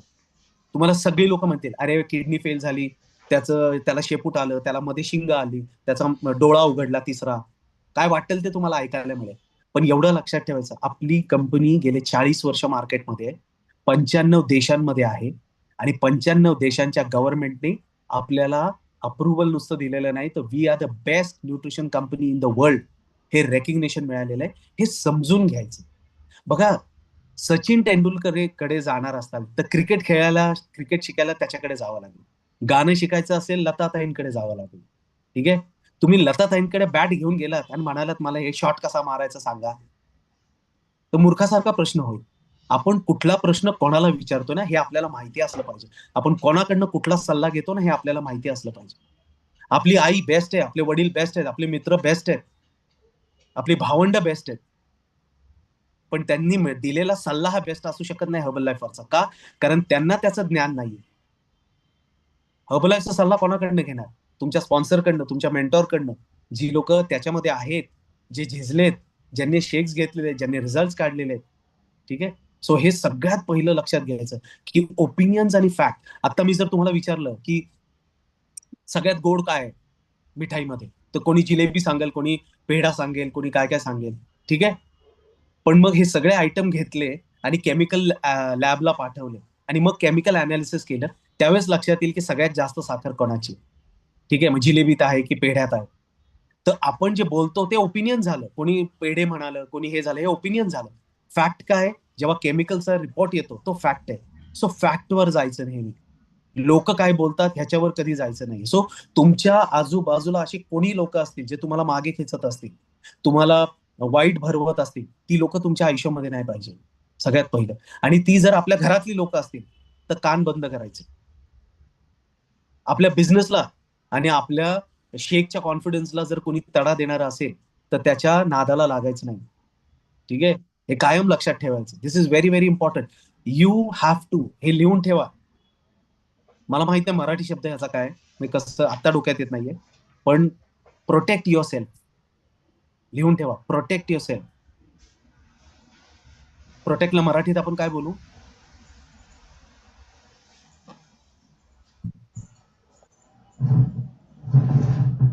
स्वतःला वाचवा. ठीक सुरक्षा आहे, सुरक्षा. सुरक्षा करा स्वतःची. कोणाकोणापासून सुरक्षा करायची? नंबर 1 स्वतःपासून. जे वरच्या मजल्यामध्ये चालतं ना उलट पालट, पहिलं संरक्षण स्वतःचं हे स्वतःच्या विचारांपासून केलं पाहिजे. आपली जी निगेटिव्हिटी आहे, आपल्या मनामध्ये जी शंका येते, ठीक आहे, हर्बल लाईफला प्रूव्ह करायची गरज नाही. काय हर्बल लाईफचे प्रॉडक्ट गेले 40 वर्ष 95 देशांमध्ये जगामध्ये हे प्रूव्ह करत आलेले आहेत. आपल्याला कोणालाही सर्टिफिकेट द्यायची गरज नाहीये की आपण बेस्ट आहोत. हे रिझल्ट्सनी प्रूव्ह केलेलं आहे, आपल्या 40 वर्षाच्या हिस्ट्रीनी प्रूव्ह केलेलं आहे. So be very strong. So स्वतःला प्रोटेक्ट करा. नंबर 1 स्वतःपासून. नंबर 2 आपल्या आजूबाजूची जी नेगेटिव्ह लोक आहेत, ठीक आहे, जे आपल्या प्रॉडक्ट्स बद्दल वाईट बोलतील, आपल्या न्यूट्रिशन बद्दल वाईट बोलतील, आपल्या बिझनेस बद्दल वाईट बोलतील, you have to protect yourself from them. मग तो कोणी असो, तो तुमचा बेस्ट मित्र असेल, मैत्री तोडायची गरज नाही, पण त्याचे सल्ले तुमच्या बिझनेससाठी, आपल्या शेकसाठी ऐकायची गरज नाही. दूर व्हा म्हणजे नाती तोडा असं नाही म्हणत आहे. नाती ठेवा, ठीक आहे, पण सल्ले घेऊ नका. योग्य सल्ला योग्य माणसाकडे. सो पहिलं ओपिनियन्स आणि फॅक्ट्स हे लक्षात ठेवायचं. दुसरं सगळ्यात महत्वाचं म्हणजे कॉस्ट. आपले प्रॉडक्ट कॉस्टली नाहीये. तुम्ही साधा विचार करा. मी तुम्हाला माझ्या इथलं उदाहरण देतो. माझ्या सोसायटीमध्ये 27 बंगले आहेत. सगळ्यांशी माझे रिलेशन खूप छान आहे. म्हणजे प्रत्येक बंगल्यातला 2, 3, 4, 5 वर्षाचा मुलगा असो किंवा 80 वर्षाची व्यक्ती असो, मी बाहेर असेल तर मला भेटल्याशिवाय, गाडी थांबवून माझ्याशिवाय बोलल्याशिवाय पुढे कोणी जात नाही. नुसतं एवढं नाही, आमच्या सोसायटीतल्या सगळ्या मेड्स ज्या आहेत, हाऊस हेल्प आहेत किंवा ज्या काम करतात घरामध्ये, ठीक आहे, सगळ्या जितक्या बायका असतील, जितके पुरुष असतील, ते सगळे मला नमस्कार चमत्कार केल्याशिवाय पुढे जात नाही. परमेश्वराची कृपा आहे, मी सगळ्यांची चांगला बोलतो. माझे 2 बंगले सोडून एक हिरा मावशी म्हणून आहेत, त्यांच्या इथे स्वयंपाकाला येतात. हिरा मावशींचा गुडघ्याला त्रास होता. मग आम्ही दोघा तिघांनी मिळून त्यांचं ऑपरेशन केलं, पैसे दिले त्यांना. आता बघा, ऑपरेशन झालं, डावा गुडघा खूप दुखत होता. मग मला सांगितलं त्यांनी की असं असं ऑपरेशनच करावं लागेल, खूप खर्च आहे. म्हटलं किती खर्च आहे? मी सांगितलं 4 लाख रुपये खर्च. म्हटलं ठीक आहे, करूया, काय हरकत. ऑपरेशन वगैरे झालं त्यांचं आणि 20, 22, 25 दिवसांनी परत कामाला आले. मी बाहेर पडलो घरातून आणि माझ्या समोर ते आले आणि मी त्यांना विचारलं, म्हटलं कसं झालं ऑपरेशन? तर छान झालं म्हटलं. म्हटलं कसा आहे गुडघा? तर दोन्ही छान आहेत म्हणे. तर मी त्यांच्याकडे बघितलं, म्हटलं डाव्या गुडघ्याचं झालं ना? तर मला म्हणाले नाही, दोन्ही गुडघ्याचं झालं. म्हटलं डावा दुखत होता ना? तर म्हटले हा, डावा दुखत होता. पण मग ऍडमिट झाल्यावर डॉक्टर म्हणाले की उजव्या गुडघ्याची पण झीज सुरू झालेली, आज ना उद्या ती करावंच लागणार आहे. मग पुढे जाऊन त्याची केली तर याचे 3 लाख 4 लाख रुपये लागतील आणि त्याचे 4 लाख रुपये लागतील. 8 लाख रुपये खर्च होईल. ठीक आहे. दुसरं म्हणजे ह्याला महिनाभर लागेल रिकवर व्हायला, परत त्याचं ऑपरेशन केल्यावर परत महिनाभर त्याला लागतील. तर आपण दोन्हीचं करून टाकू, म्हणजे एका पिरियड मध्ये दोन्ही रिकवर होतील आणि 8 लाख रुपये खर्च करायच्या ऐवजी मला 5 लाख रुपये द्या. तर दोन्ही गुडघ्यांचे करून घेतले, मला स्वस्तात पडलं ऑपरेशन. ठीक आहे. सो सगळ्यात महत्वाचं, तो गुडघा झिजलेला नसताना किंवा त्याला तेवढा प्रॉब्लेम आलेला नसताना देखील त्याचं ऑपरेशन झालं. ठीक आहे. ऑपरेशनचा खर्च किती? 5 लाख. हार्ट अटॅक आला, माणसाला घरी यायला सगळ्यात महत्वाचं काय? 2, 3, 4 लाख रुपये खर्च आहे. पण सगळ्यात महत्वाचं हे लक्षात ठेवा, जेव्हा तुम्ही हॉस्पिटलमधनं कुठलाही पेशंट, हार्ट अटॅकचा पेशंट जेव्हा 8 दिवसांनी घरी येतो 2 लाख 2.5 लाख रुपयाचं बिल भरून, तेव्हा डॉक्टर त्याचं वजन काढून घेत नाही. ज्या गोष्टीमुळे त्याला हार्ट अटॅक आलेला आहे, ती गोष्ट त्याच्याबरोबर घरी पाठवली गेली. त्याचं वजन आणि त्याच्या पोटात असलेली, त्याच्या शरीरात असलेली चरबी. आणि वर डिस्चार्ज कार्डवर लिहिलं जातं, काय लिहिलं जातं? वजन कमी करा, नाही तर परत येताल. मग 2.5 लाख रुपये आपण कसले खर्च केले? फक्त नळ्या ओपन करून घ्यायची, ते तर नाईट वर्स पण करतो. मुख्य काय मुद्दा आहे? जो आत चोर बसलेला आहे, जी चरबी बसलेली, जे प्रॉब्लेम क्रिएट करते, त्याला तर काढायचे. मला एक सांगा, कुठलाही वेट लॉस असो, 2 लाख रुपये लागतात तुम्हाला खर्च? 6 महिने तुम्ही 4,000चा प्रोग्राम जरी खाल्ला तरी 24, 25, 30 हजार रुपये, 35 हजार रुपये, ह्याच्यापेक्षा जास्त लागणार नाही. सो सगळ्यात पहिले हे लक्षात घ्या की आपण कंपॅरिझन कशाशी करतो. महाग आहे, महाग नाहीये, आपण त्याचं सोल्युशन करायचं. ज्यांच्या घरामध्ये पैसे आहेत, पैसे लावा. का? आपण राहणार नाही, पैसे टिकतील. ते कागद राहतील आणि आपला जीव जाईल. त्याच्यापेक्षा आपण टिकलो, कागद किती गोळा करता येतील, किती पैसा कमवता येईल. आणि ज्या लोकांकडे पैसे नाहीयेत त्या लोकांनी कोच व्हा, कामाला लागा, 4 कुटुंबांना मदत करा, ठीक आहे, आणि 4 पैसे कमवा आणि त्याच्यातनं प्रोडक्ट्स करा. त्यामुळे ह्या ग्रुपमध्ये कोणी हे म्हणालं नाही पाहिजे की सर पैसे नाहीये. हे तुमचं फेल्युअर असेल, हे तुमची पळवाट असेल. So don't do that. ठीक आहे. बरं. सो माझी जर्नी कशी सुरू झाली हब लाईफमध्ये. मला बिझनेस वगैरे काही करायचा नव्हता. पण मी जेव्हा वेट लॉस करायला लागलो, माझी वाईफ वेट लॉस करायला लागली डिलिव्हरी नंतर, त्यावेळेस माझ्या आजूबाजूची लोक मला विचारायला लागली की तू जरा वेगळा दिसतो, तुझी बायको आजकाल पार्लरला जाते का? का बरं? नाही, तिचं जरा स्किन खूप चकाकते आजकाल, आम्हाला असं वाटतं ती पार्लरला जाते. तर मग त्यावेळेस आम्हाला कळायला लागलं की शेक्सवर आपलं खूप रिझल्ट चांगला यायला लागला. मग मी माझ्या कोचला सांगितलं की म्हटलं अरे असे लोक विचारतात, त्यांना सुरू करायचे आपल्याला प्रोग्राम. माझी कोच खूप स्मार्ट आहे, माझी स्पॉन्सर. ती मला म्हणाली हा तुझं आपण डॉक्युमेंट साईन करू, तू कोच हो, मी तुला सांगते मार्गदर्शन कसं करायचं आणि तू पुढे मार्गदर्शन कराल. म्हटलं ठीक आहे, मला तर काय वेळ नाही पण बायको करेल. आणि मग मी साईन करायला गेलो. त्यावेळेस तुम्ही आता जसं ऑनलाईन साईन करता ना, त्यावेळेस माझ्या वेळेस ऑनलाईन सायनिंग नव्हतं. त्यावेळेस आम्हाला एक फॉर्म भरायचा असायचा, फिजिकल फॉर्म, ज्याला IBP असं म्हणायचं, इंटरनॅशनल बिझनेस पॅक. असा बॉक्स यायचा, त्याच्यामध्ये एक फॉर्म्युला 1, एक मल्टीव्हिटॅमिन गिफ्ट यायचं, बरंच लिटरेचर असायचं आणि त्याच्यावर एक फॉर्म असायचं, जे 5 कॉपीज असायच्या. मला अजूनही आठवतं. हे खूप पुढचे 2-3 मिनिटं, 5 मिनिटं खूप लक्षपूर्वक ऐका. त्याच्या 5 कॉपीज असायच्या आणि माझ्या स्पॉन्सरच्या घरामध्ये बसून, तिच्या घरात जे ऑफिस, तिने एका खोलीला ऑफिस केलं होतं, त्या ऑफिसमध्ये बसून सकाळी 11 वाजता मला तिने सांगितलं की ह्या फॉर्मवर साईन कर, दाबून कर, 5 कॉपीज आहेत, एक तुझ्याकडे येईल, एक माझ्याकडे येईल आणि 3 कंपनीकडे जातील. हे शब्द अजूनही मला 25 वर्षांनंतर तितके ठळक आठवत आहे. आणि मी तो फॉर्म भरला, सही केली, तिच्या हातात फॉर्म दिला, उभी राहिली, तिने कॉंग्रॅच्युलेशन केलं मला म्हणाली तुझा नवीन बिझनेस सुरू झालाय, अभिनंदन.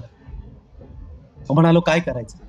तर तिने टेबल खालनं फ्लायर्स, तुम्हाला माहितीये सगळ्यांना फ्लायर्स असतात ना आपले, ते फ्लायर्सचा गठ्ठा काढला. आता मी जेव्हा जॉईन झालो होतो ना, तेव्हा सोशल मीडिया नाही, व्हॉट्सअप नाही, इंस्टाग्राम नाही, युट्यूब नाही, ठीक आहे.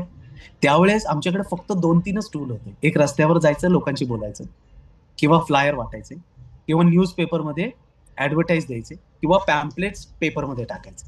ह्याच्या पलीकडे काय नव्हतं. सोशल मीडिया नाही, इंस्टाग्राम नाही, व्हॉट्सअप नाही, काही नव्हतं. त्यावेळेस जन्मच झाला नव्हता त्याचा. आणि तिने असा 500 फ्लायर्सचा गठ्ठा काढला आणि माझ्या समोर ठेवला. हे खूप लक्षपूर्वक आहे. आणि मला म्हणाली हे वाटायचे. आणि मी तिला त्या गठ्ठ्याकडे बघितलं, तिच्याकडे बघितलं आणि तिला विचारलं की कुठे वाटायचं? मला म्हणाली सिग्नलला. आणि मी माझ्या बायकोकडे बघितलं, माझ्या बायकोने माझ्याकडे बघितलं, फक्त डोळे असे मिचकवले. मी गप्प बसलो, काय नाही केलं. ते फ्लायर उचलले, खाली आलो. आता तुम्ही विचार करा, पेट्रोल पंपाचा मालक, डेप्युटी कमिशनर वडील, ठीक आहे, निम्मा अर्ध पुन्हा आमच्या कुटुंबाला ओळखतात, एवढे सगळे बिझनेसेस, माझं ऑफिस AC, माझं घर AC, माझ्या गाड्या AC, ठीक आहे, एकदम लक्झरियस लाईफ, पैशाचा अभाव नाही. खाली आलो, त्यावेळेस CLO नावाची एक गाडी होती, तेवढी एकच इम्पोर्टेड गाडी होती भारतामध्ये, 8.5 लाख रुपयाची, देऊची CLO, कोरियन कंपनी होती, मोठीच्या मोठी गाडी होती. त्या गाडीच्या डिकीवर मी ते फ्लायर ठेवले. बायकोकडे बघितलं आणि म्हणालो ह्याचं काय करायचं? तर ती मला म्हणाली स्पॉन्सरनी सांगितलं ना तर करायचं. मी काय बोललो नाही, गप्प बसलो. घरी गेलो, रात्रभर झोप नाही, आठवडाभर झोप नाही, ठीक आहे. डोक्यात एकच विचार, आपली काय मजबुरी हा बिझनेस करण्याची? तुला तर पैशाची गरज नाही, तू प्रॉडक्ट खातोय, बस झालं ना, श्रीमंत आहेस, एवढे बिझनेसेस आहेत. तू रस्त्यावर उतरून फ्लायर करणार आहेस का? मनामध्ये असा विचार यायचा की आपण आपल्या वडिलांच्या इज्जतीशी खेळतोय का? आपण आपल्या आईच्या इज्जतीशी खेळतोय का? आपण आपल्या कुटुंबाची इज्जतीशी खेळतोय का? जर उद्या रस्त्यावर उतरलो, आपल्या वडिलांना कळालं, तर त्यांना फिलिंग कशी येईल की जावळे साहेब तुमचा मुलगा तिथे पॅम्पलेट वाटतोय रस्त्यावर? हे सगळे विचार माझ्या मनामध्ये येते. मला माहित नाही काय ड्रायव्हिंग फोर्स होतं, काय ते मार्क सरांचे व्हिडिओज बघायचो, त्यावेळेसचे ऑडिओज ऐकायचो. एक दिवस उठलो आम्ही, मी आणि माझी बायको, आणि ट्रॅकसूट घेऊन आलो. ट्रॅकसूट, दोघांना ट्रॅकसूट घेतला. मला अजूनही आठवतं. मास्क त्यावेळेस नव्हते. निळ्या रंगाचा एक स्कार्फ घेतला आणि रेड कलरची नायकीची एक टोपी घेतली. ट्रॅकसूट घातलं. तुम्ही जर पुण्याचे असताल किंवा पुण्यात येत असताल तर अल्का टॉकीज तुम्हाला माहिती असेल, अल्का थिएटर. अल्का थिएटरच्या चौकामध्ये 6-7 रस्ते एकत्र येतात. त्या 6-7 रस्त्यांना तिथे गेलो. संध्याकाळी ट्रॅक पॅन्ट घातलं, हे तोंडाला लावलं होतं, वर कॅप घातली होती. का? कारण आत कोण आहे ना हे ओळखता येता कामा नये. गाडी कडेला लावली पार्किंग मध्ये, आणि दोघांनी हातात फ्लायर घेऊन तिथे कॉर्नरला लकडी पुलाची इथे एक मंदिर आहे, त्या मंदिराची इथे उभं राहिले. का? कारण रस्त्यावर उतरायला डेअरिंगच होत नव्हतं. स्पॉन्सरनी सांगितलेलं, सिग्नल लागला की ज्या गाड्या थांबल्यात त्यांना पटपट पटपट पटपट द्यायचं, सिग्नल सुटला की कडेला येऊन उभा राहायचं. आणि तिथे उभं राहून मी विचार करतोय की तुझी काय मजबुरी आहे, तू का करतोयस हे? तू जा घरी. पण काय होतं माहित नाही, ड्रायव्हिंग फोर्स. उभा राहिलो आम्ही दोघ जण, सिग्नल लागला, आणि माझ्या आयुष्यातला पहिला फ्लायर, मी एक M80 नावाची गाडी होती, M80 गाडी असायची. जर तुम्हाला कोणाला त्यातलं माहिती असेल, M80 आणि M50, ठीक आहे. तर M50 जी पहिली होती ना, 5-6 हजार रुपयाची गाडी होती, टू व्हीलर बजाजची. तर ती येऊन माझ्या समोर उभी राहिली. एक मुलगा होता त्याच्यावर, आणि मी त्याला गुड इव्हनिंग म्हणालो आणि माझ्या हातातलं फ्लायर त्याला दिलं. त्यांनी माझ्याकडे असं बघितलं आणि तोंड वळवलं, आणि मी आतनं त्याला शिव्या देतोय, घोड्या, मी 8.5 लाखाची गाडी तिथे लावलोय आणि तुला फ्लायर देतोय, आणि तू 5,000 मला शहाणपणा दाखवतोय का? हे माझ्या मनात चाललंय. तोंडातनं काही बोललो नाही, का कसं बोलणार ना, ठीक आहे. कसं बसं वाटलं. सॉरी, मला हे शब्द वापरायचे नाहीयेत, पण जे सत्य आहे ते मला बोला असं वाटतं. पहिले 50 फ्लायर करत असताना अंगावर कपडे नसल्यासारखं वाटलं. मी चालत एक 10 मीटरवर गेलो, माझी बायको तिथे उभी होती. तिच्या शेजारी जाऊन उभा राहिलो, आणि माझ्या बायकोने माझ्याकडे वळून बघितलं, डोळ्यातनं अश्रू खाली येत होते. मी तिला इशारा केला, काय रे? डोळे बंद केले, फक्त असं केलं, काही नाही. आणि त्या क्षणाला मला हे जाणवत होतं की कमिशनरची सून रस्त्यावर उभा राहून काय तिची मजबुरी आहे अश्रू गाळायची, आणि तिच्यावर कुठला प्रसंग पण नाहीये, परिस्थिती पण नाही. मी तुम्हाला खरं सांगू, एक इव्हेंट बघितला होता त्याच्या आधी, आणि त्या इव्हेंट मध्ये जे सक्सेस स्टोरीज ऐकल्या होत्या ना, त्या स्टोरींनी कुठंतरी हलवून टाकलं होतं. एका वेटरला मी बघितलं होतं, आणि त्या वेटरने त्याचा चेक दाखवला होता, 1,10,000 रुपयाचा. हे 25 वर्षांपूर्वीचा किस्सा, 2000 सालचा. आणि ते माझ्या डोक्यामध्ये बसलं होतं. म्हणालो, जर हे खरं असेल ना, ते हे भयानक सत्य आहे, ह्याला दुर्लक्ष करून नाही चाललं. प्रॉडक्ट्सवर प्रेम, मार्कवर प्रेम, कळत न कळत त्या बिझनेसवर प्रेम. थोडे दिवस गेले, मी जेव्हा माझं पहिली मर्सिडीज विकत घेतली ना, तेव्हा एका सिग्नलला येऊन उभा राहिलो, आणि ज्या क्षणाला त्या सिग्नलला उभा राहिलो, माझ्या बायकोने माझ्याकडे बघितलं आणि मी माझ्या बायकोकडे बघितलं, आणि ती मला म्हणाली, तोच विचार करतेस ना जे मी करतो? मी म्हणाला, एक्झॅक्टली. आम्ही आमची 60 लाखाची 65 लाखाची मर्सिडीज घेतली होती त्यावेळेस, हर्बलाईफच्या पैशातून, आणि आम्ही त्याच सिग्नलवर उभं होतो, ज्या सिग्नलवर एक दिवस अश्रू गाळत आम्ही आमचा पहिला फ्लायर केलं.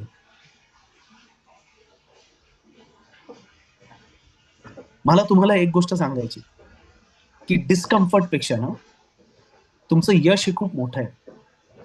हर्बलाईफ मध्ये तुम्ही कोणीतरी बनणं हे खूप मोठं आहे. मी जेव्हा त्या बिझनेसमध्ये होतो, मला हे जाणवायचं की मी पैसा कमवतोय, पण माझ्या मुलीने पहिलं पाऊल कधी टाकलं ना ते मला बघता नाही आलं.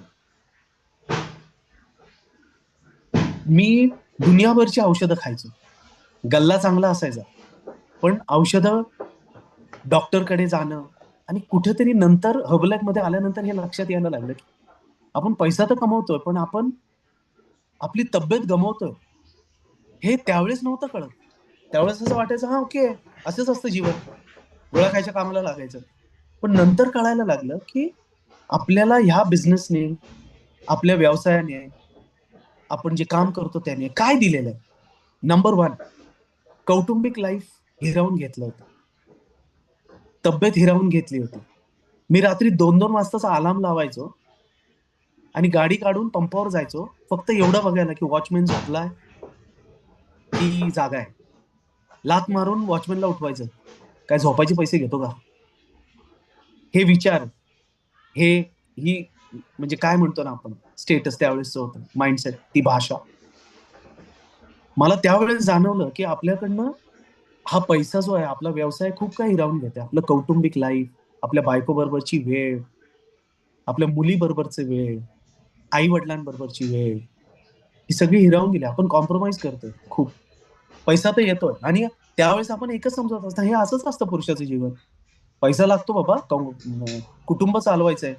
घरात बसलो तर खाणार काय, घरात बसलो तर शिक्षण कसं होणार पोरांचं, पुढचं आयुष्याचं काय. ठीक आहे. आणि त्या क्षणाला मला हे जाणवलं की हर्ब लाईफ ही अशी संधी आहे की जिथे आपण आपलं हेल्थ मिळवतोय आणि श्रीमंत होतो. आपण कुटुंबाला वेळ देतोय, बायको बरोबर काम करतोय, मुली बरोबर काम. माझ्या मुलीने एक दिवशी मला विचारलं की पप्पा, गिरीश काका, शेजारचे गिरीश काका सकाळी 8 वाजता जातात आणि रात्री 10 वाजता येतात, ते कुठे जातात. मी त्यांना म्हणलं, तिला म्हणालो की अरे ते ऑफिसला जातात, जॉबवर येते. तर माझ्याकडे तिने असं बघितलं आणि मला म्हणाली, तू जॉब नाही करत, तू काहीच नाही करत. म्हटलं असं का विचारते. तर म्हटली तू दिवसभर माझ्या बरोबरच असतो, शाळेत सोडायला मला, शाळेतनं आणायला, ट्युशनला, ह्याला. जेव्हा बघतो तेव्हा तू घरातच असतोस, थोडंफार इथे तिथे जाऊन येतोस. त्या क्षणाला माझ्या मुलीच्या बोलण्यातनं मला जाणवलं की आपण बिझनेस करतोय, आपण पैसा कमवतोय, आपण आपलं mill team, get team, president team build करतोय. पण ते करत असताना आपण बायको बरोबरचा वेळ एन्जॉय करतोय, आपण आपल्या कुटुंबाबरोबरचा, लेकी बरोबरचा, आपली हेल्थ ही सांभाळतोय. त्या क्षणाला मला मला तुम्हा लोकांना हेच सांगायचं सगळ्यात महत्वाचं की हर्बल लाईफ बिझनेस जेव्हा आपण करत असतो ना, त्यावेळेस आपण बाहेरच्या जगामध्ये जे कॉम्प्रोमाइज करून पैसा कमवत असतो ना, एक्झॅक्टली हर्बल लाईफ मध्ये ते सगळं मिळवून आपण श्रीमंत होत असतो.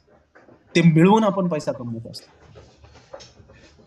दुसरी गोष्ट, over a period of time हे तुम्ही समजून घ्या की कुठलाही सामान्य माणूस तुमच्याकडे, तुमच्या ऑर्गनायझेशन मध्ये, आपल्या ऑर्गनायझेशन मध्ये कितीतरी स्टोरीज आहेत की जे तुम्हाला हे सिद्ध करून देतं की सामान्य आयुष्य जरी असलं आपलं, तरी आपण किती असामान्य आयुष्य जगू शकतो. मला थोडक्या शब्दामध्ये, आपल्याकडे वेळ नाही पण थोडक्या शब्दामध्ये 2-3 गोष्टी सांगायच्या. नंबर वन, हे लक्षात घ्या, ही संधी, बिझनेस करण्याची संधी सोडू नका. आयुष्य एकदाच येतं. ठीक आहे. आपल्याला आजपर्यंत फक्त एवढंच शिकवलं गेलेलं आहे की चुकीच्या मार्गाने श्रीमंत होतात लोक. श्रीमंत झालेले लोकांकडे काळा पैसा असतो, लाड्या-लबाड्या करतात, लफडी करतात. नोकरी करणारी लोक श्रीमंत होऊ शकत नाही.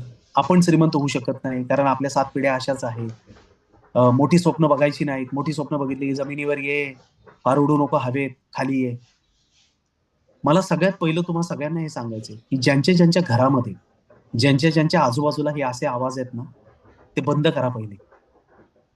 हर्बल लाईफची संधीची मी गॅरंटी देतो की तुम्ही जर इमानदारीत कष्ट करणार असाल पुढची 3 वर्ष ते 5 वर्ष, मी तुम्हाला सांगतो की हर्बल लाईफ तुम्हाला प्रेसिडेंट टीमची पिन पण देईल पुढच्या 5 वर्षांमध्ये आणि तुमच्या घरामध्ये 15 ते 20 लाख रुपयाचा चेक, तुम्ही जे आहात, तुमचं जे शिक्षण आहे, तुम्हाला इंग्रजी येतं, तुम्ही काष्टा घालता, तुम्हाला नाही येत, तुम्हाला बोलता येतं, येत नाही, कशाचाही संबंध येत नाही हर्बल लाईफ मध्ये. हर्बल लाईफ मध्ये यशस्वी होण्यासाठी जे जे काय बिझनेस मध्ये करावं लागतं ते सगळं इथं शिकवलं जातं. हे सगळं तुम्ही इथं शिकता. तुम्हाला भाषेची गरज नाही, तुम्हाला बॅकग्राऊंडची गरज नाही. तुम्ही तुमच्या ऑर्गनायझेशन मध्ये बघा, तुमचे लीडर्स जेव्हा, तुमचे प्रेसिडेंट टीम जेव्हा त्यांची स्टोरीज सांगतात, तुम्हाला ते मेसेजच मिळालं पाहिजे की हा माणूस आपल्यासारखा आहे आणि हा जर करू शकतो ना तर आपणही करू शकतो. मला सगळ्यात पहिलं तुम्हाला सगळ्यांना सांगायचं आहे, उतरा बिझनेसमध्ये 2 गोष्टींसाठी.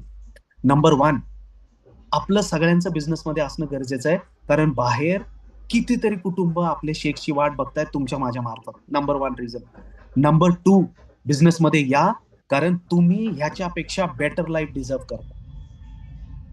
ह्याच्यापेक्षा बेटर लाईफ, ह्याच्यापेक्षा बेटर घर, ह्याच्यापेक्षा बेटर गाड्या, ह्याच्यापेक्षा बेटर क्वालिटी लाईफ हे डिझर्व करता. आपल्याला इथे मिळतं. संधी सोडू नका. एक आयुष्य आहे, एक. ह्याला रिप्ले नाहीये. मनीष जावळे या नावाने परत कोणीही जन्माला येणार नाही माझ्या कुटुंबामधलं. मी ज्या दिवशी माझा खेळ संपेल, खेळ संपेल. ठीक आहे, त्या नावाचा खेळ संपला, आपला खेळ संपला. आपल्याकडे 2 संधी आहेत. जगामध्ये 2 प्रॉब्लेम आहेत, आपल्याकडे 2 सोल्युशन आहेत. जगामध्ये हेल्थचा प्रॉब्लेम आहे, त्याचं सोल्युशन आपल्याकडे आहे. जगामध्ये फायनान्सचा प्रॉब्लेम आहे, लोकांची स्वप्न आहेत, यंग मुलं धडपडतायत, नोकऱ्या जात आहेत अमेरिकेमध्ये, लोक कॉम्प्रोमाइजचं जीवन जगतायत.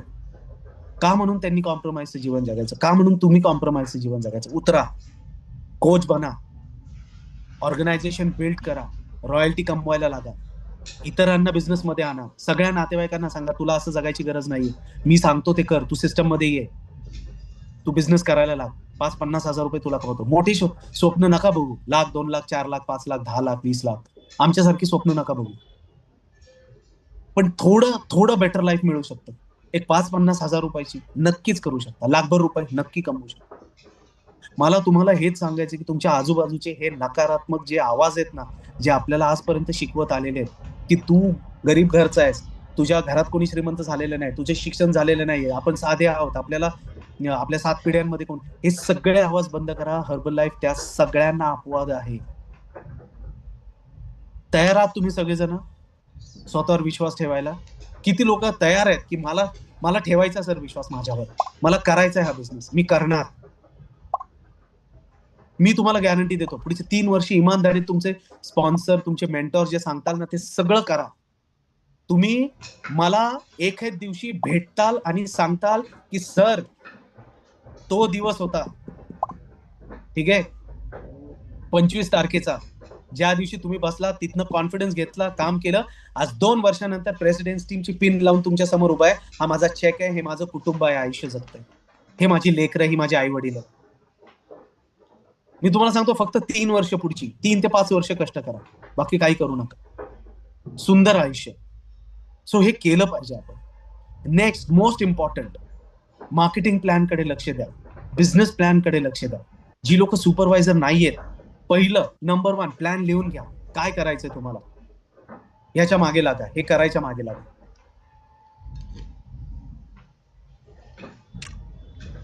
नंबर 1, 50 कस्टमर बेस तयार करायचा. तुम्ही कोणी असो, तुम्ही कोच आहात, पीसी आहात, सुपरवायझर आहात, वर्ल्ड टीम आहात, गेट टीम आहात, मिल टीम आहात, पहिलं 50 कुटुंबांना मदत करायची. हा आकडा 50 पर्यंत न्यायचा. या महिन्यामध्ये 5 करा, या महिन्यामध्ये 10 करा, सुरुवात करा. पण पुढच्या 3 महिन्यांमध्ये मला 50 कुटुंबांना मदत करायची, हे डोक्यामध्ये ठेवायचं. आणि जेव्हा कायम लक्षात ठेवा, जेव्हा तुम्ही कोणालाही मदतीच्या भावनेने बोलता ना, त्यावेळेसचे शब्द आणि स्वतःच्या स्वार्थाच्या भावनेने बोलता, त्यावेळेसच्या शब्दांमध्ये जमीन आसमानचा फरक असतो. जेव्हा तुमचा खिसा बोलतो ना, तेव्हा समोरच्या माणसाच्या डोळ्यात दिसतं ते, तो ओळखतो. आणि जेव्हा तुमचं हृदय बोलतं ना, तेव्हा हृदयाचं हृदयापर्यंत पोहोचतं. त्यामुळे पहिलं 50 कुटुंबांना मदत करायची, नंबर 1 प्लॅन. नंबर 2, जी लोक सुपरवायझर नाहीयेत त्या लोकांनी लवकरात लवकर आपलं सुपरवायझर क्लोज करायचं. जे लोकांनी आज सुरू केलंय, आज जर तुम्ही कोच झाला असता, 2 ते 3 महिन्यापेक्षा जास्त द्यायचं नाही स्वतःला सुपरवायझर व्हायला. सुपरवायझरचा प्लॅन काय, तुमच्या कोच बरोबर बसा. मी नाही देणार, माझ्याकडे तेवढा वेळ नाही, आपण नाही बोलू शकत तेवढं. मला जर बोलायला सांगितलं तर तुम्ही पूर्ण रात्र इथं बसू शकता, इतकं काही माझ्याकडे देण्यासारखं आहे, पण नाही बसू शकणार आपण. ठीक आहे, तुम्ही हो जरी म्हणाला तरी मी नाही बसणार, इतने पैसे मी इथं नाही मिळताय. सो सगळ्यात महत्वाचे की 50 कस्टमर्स पहिले. सेकंड, सुपरवायझर खूप वेळ नाही लावायचा. आणि जी लोक ऑलरेडी बिझनेसमध्ये आहेत, तुमचे किती व्हॉल्यूम झालेत बघा, त्याप्रमाणे तुमचा कस्टमर बेस वाढवा. ठीक आहे. 50-50, 100-100 व्हॉल्यूम पॉईंट जरी आपण एका कस्टमरच्या फॅमिलीमध्ये दिले ना, तरी पण तुमचे 4,000 व्हॉल्यूम पॉईंट क्लोज करायला तुम्हाला वेळ लागणार नाही, 2-3 महिन्यामध्ये होईल. So anybody who is not a supervisor, close your supervisor in next 3 months. जी लोक ऑलरेडी बिझनेसमध्ये आहेत, ज्यांचे 1,000, 2,000, 3,000 ऑलरेडी झालेले आहेत, या महिन्यामध्ये क्लोज करा. अकाउंट बघा. तुम्हाला बघता येत नसेल, स्पॉन्सरला सांगा, सर माझा अकाउंट बघून द्या, मला सांगा. आणि बघा, जर 1,000 व्हॉल्यूम पॉईंट असतील तर 10 कस्टमर्स आपल्याला, 10 लोकांना, 10 कुटुंबांना प्रोग्राम सुरू करायचा 100-100 व्हॉल्यूम पॉईंटचा. ठीक आहे. तो सुपरवायझर क्लोज करायचा सगळ्यात पहिलं. तिसरं, जी लोक सुपरवायझर आहेत, ठीक आहे, त्या लोकांनी पर्सनल व्हॉल्यूम हाय करा. हाय पर्सनल व्हॉल्यूम. खूप कुटुंबांना प्रोग्राम द्या. तो सगळा जो तुम्ही खरेदी करता, तुमच्या खाण्याचा, तुमच्या कुटुंबाचा, तुम्हाला कस्टमर्सचा, हे सगळं तुमच्या अकाउंटला लागतं. सो तुमचा पर्सनल व्हॉल्यूम हाय ठेवा. जी लोक रिक्रूट होतात, तुमचे जे कोचेस आहेत, ते जे काय विकत घेतात, ते पण तुमच्या पर्सनल व्हॉल्यूमला लागतं. सो तुमचं पर्सनल व्हॉल्यूम सुपरवायझर्स हाय करा. Next, go for your world team. 2,500 4 महिन्यामध्ये 2,500 व्हॉल्यूम पॉईंट करून तुमचं वर्ल्ड टीम क्लोज करा. किंवा एका महिन्यामध्ये तुमचं कसं छोटे छोटे छोटे व्हॉल्यूम्स करून 10,000 व्हॉल्यूम पॉईंट्स होतील या महिन्यामध्ये, हे बघा. ठीक आहे. तुमच्या सुपरवायझर्सच्या अंडर असतील. बघा, तुम्ही जर सुपरवायझर असेल, तुमच्या खाली 4 सुपरवायझर्स असतील आणि ते 4 सुपरवायझरचे फक्त 2,500 पर्सनल व्हॉल्यूम जरी झालं, तरी तुमचे 10,000 व्हॉल्यूम पॉईंट्स होतात आणि you become a world team. ठीक आहे. सो जी लोक सुपरवायझर आहेत, तुम्ही वर्ल्ड टीमच्या प्लॅनवर जा. जी वर्ल्ड टीम बसलेले आहेत, मेक शुअर यू स्टार्ट और you close your active world team this month. ठीक आहे. आता माझी मीटिंग झाल्यानंतर, आज जमलं तर आज किंवा उद्या तुमच्या कोच बरोबर बसा, फोनवर घ्या, काय जे काय जमेल ते त्यांना सांगायचं की मला सरांनी जो दिलेला प्लॅन आहे, मला क्वालिफाय व्हायचंय, मला मदत कर, मला मार्गदर्शन कर. ठीक आहे. सो ऑल द सुपरवायझर्स, ठीक आहे, go for your world team. All the world teams, ठीक आहे, जे वर्ल्ड टीम्स आहे ऑलरेडी,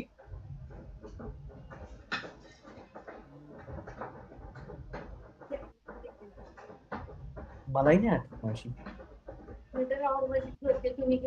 हो मी घेतली होती ना. इथे कुठे आहे का बघा ना. सॉरी.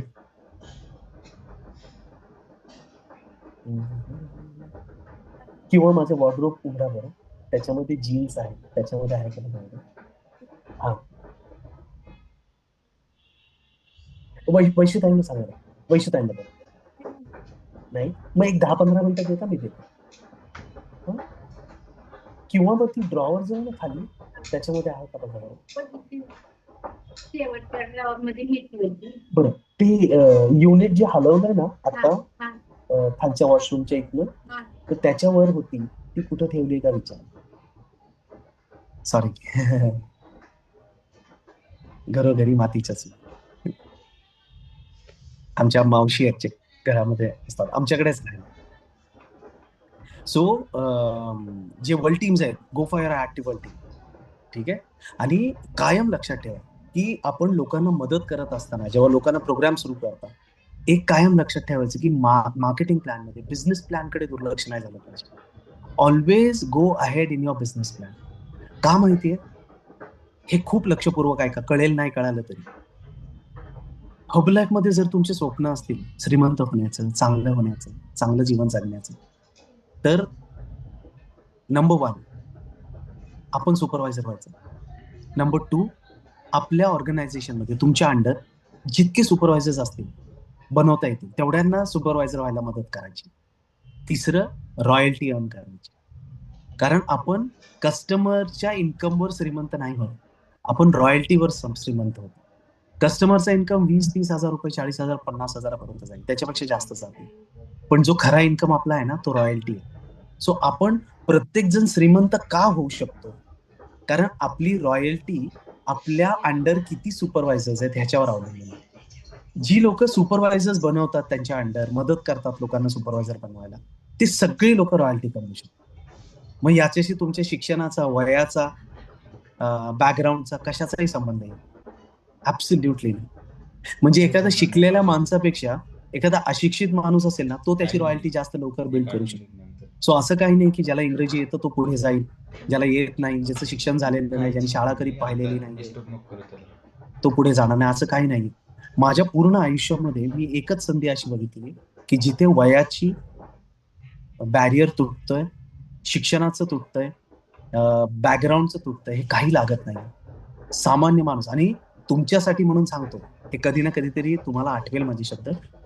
हार्वर्ड बिझनेस स्कूलने काही वर्षांपूर्वी हे डिक्लेअर केलं होतं की जगामध्ये सगळ्यात जास्त मिलेनियर्स बनवले 2 कंपनी, एक मायक्रोसॉफ्ट, मिलेनियर्स म्हणजे करोडोपती, मायक्रोसॉफ्ट, आणि दुसरं हर्बलाइफ इंटरनॅशनल. ठीक आहे. पण सगळ्यात महत्वाचं ऐकण्यासारखं काय, की मायक्रोसॉफ्टचे जे काय करोडपती आहेत ना, ते सगळे टॉप इंजिनियर्स आणि शिकलेली लोक. आणि हर्बलाइफ मधले सगळे जे करोडपती आहेत ते तुमच्या आमच्यासारखे सामान्य आहेत, आणि कितीतरी अशी लोक आहेत की ज्यांचं शिक्षण पण झालेलं आहे. हा महत्वाचा फरक आहे. कधी कधी संधी ओळखून घेणं फार महत्वाचं असतं. स्वप्न जर असतील ना तुमची, जर जर कुठेही मनामध्ये असं वाटत असेल की बेटर लाईफ जगावं, ही संधी सोडू नका. कारण माझ्या माहितीत, ऍज अ बिझनेसमॅन, माझ्या माहितीमध्ये ह्याच्यापेक्षा दुसरी संधी जी आपल्याला श्रीमंत करू शकते, खूप सुंदर आयुष्य जगायला मदत करू शकते, अशी दुसरी कुठलीच नाही. एक लहान लेकरासारखं जपा तुमच्या आयडीला, हातातनं सुटून जाता कामा नये. तुमच्या आजूबाजूला लोक येतील जे तुम्हाला नेगेटिव्ह करतील, तुम्हाला मागे खेचतील. मला तुम्हा लोकांना एकच प्रश्न विचारायचा, की कोणाच्या सांगण्यावरनं आपण आपले स्वप्न सोडावीत, आपण आपली स्वप्न धुळीला माखावीत, आपण आपली स्वप्नांना कोणाच्या पायाखाली तुडवायची परमिशन घ्यावी का? नाही. ही संधी जी तुमच्या हातात आलेली नाही, सोडू नका. ऍब्सोल्युटली. तुम्हाला माहिती आहे, मी एक उदाहरण देतो. आपण कुठल्या लोकांच्या आसपास असतो ना, याच्यावर आपली किंमत ठरत असते. नंबर 1, तुमचं असोसिएशन बदला, आपल्या आजूबाजूची लोक बदला, आपल्या आजूबाजूच्या लोकांप्रमाणे आपण असतो. मी तुम्हाला एक उदाहरण देतो.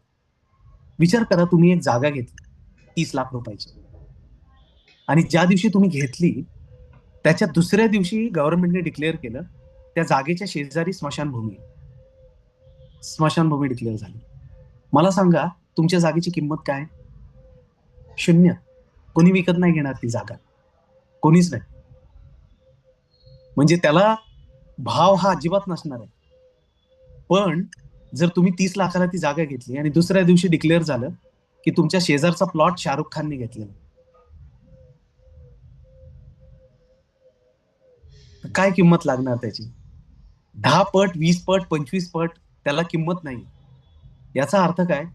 तुमच्या प्लॉटची किंमत तेवढीच होती. त्याची किंमत घटली किंवा त्याची किंमत वाढली त्याच्या आजूबाजूच्या प्लॉट्समुळे, किंवा त्याच्या आजूबाजूला कोण आहे याच्यामुळे. तुम्ही कोणाबरोबर राहता, कोणाचं ऐकता, हे फार महत्वाचं. Number 1, B in the system. कोणाचं ऐकायचं नाही, स्वतःचं पण ऐकायचं नाही. या बाबतीत तुम्ही सिस्टमच्या बाहेर राहून यशस्वी नाही होऊ शकत. आपण जेव्हा क्लबमध्ये राहतो, आपण जेव्हा ट्रेनिंग्समध्ये राहतो, आपण जेव्हा सिस्टममध्ये राहतो ना, तरच यशस्वी होऊ शकतो हब लाईफमध्ये, नाही तर नाही होऊ शकत. का? कारण आपल्या मनामध्ये रोज दैनंदिन जीवनामध्ये जे अनुभव येत असतात, बरे वाईट. तुम्हाला काय वाटतं, आता तुम्ही माझ्या ट्रेनिंग नंतर खूप असं डोकं चार्ज असेल तुमचं, उद्या तुम्ही बाहेर जाणार कोणाशी तरी बोलायला आणि कोणीतरी तुमची वाट लावणार. ही जी आत्ताची एनर्जी अशी वर गेलेली आहे ना, उद्या टायर पंक्चर होऊन घरी आलेला असणार. आत्ताची गोड वाटतं ना तुम्हाला, ते उद्या जेव्हा मार्केटमध्ये बाहेर पडताना तुमचा नातेवाईकच, जे तुम्हाला असं वाटेल, नाही हा माझा मित्र आहे, हा सगळ्यात बेस्ट आहे, हा प्रेसिडेंट टीम होणार, हा मला नाही म्हणू शकत नाही, मी याला एवढी मदत केली आयुष्यभर. आणि तोच माणूस तुम्हाला म्हणतो, अरे बंद करे, असले काय करू नकोस, जाशील जेलमध्ये एखाद दिवस. कोणाची किडनी फेल झाली तर कोण जबाबदारी घेणार आहे? कंपनी, तुझा स्पॉन्सर की तू? पहिलं ते सांग मला. आणि पहिला फोन स्पॉन्सरला जाणार आहे, सर काय करू? ठीक आहे. सो सगळ्यात पहिलं, नंबर 1, आपली स्वप्न कोणालाही तुडवू द्यायची नाहीत. आणि ते कसं होतं माहितीये, जेव्हा आपण सिस्टम मध्ये राहतो त्यामध्ये. So be in the system always. ठीक आहे. Be in to qualification, always qualification मध्ये राहायचं. का? आपण बिझनेस कसा बिल्ड करतो, जे काय आपल्याला टार्गेट्स दिलेले असतात ना, ते कम्प्लीट करताना आपण आपला बिझनेस बिल्ड करत असतो. ठीक आहे. आणि जे काय तुम्ही करताना त्याचं सगळं श्रेय आपल्याला मिळत असतं, कारण त्याचा सगळा पैसा आपल्याकडे येतो, आपल्याला कोणालाही द्यायचे नसते. हा, गव्हर्नमेंटला द्यावा लागतो तेवढा, ठीक आहे, जीएसटी वगैरे, इन्कम टॅक्स, ठीक आहे.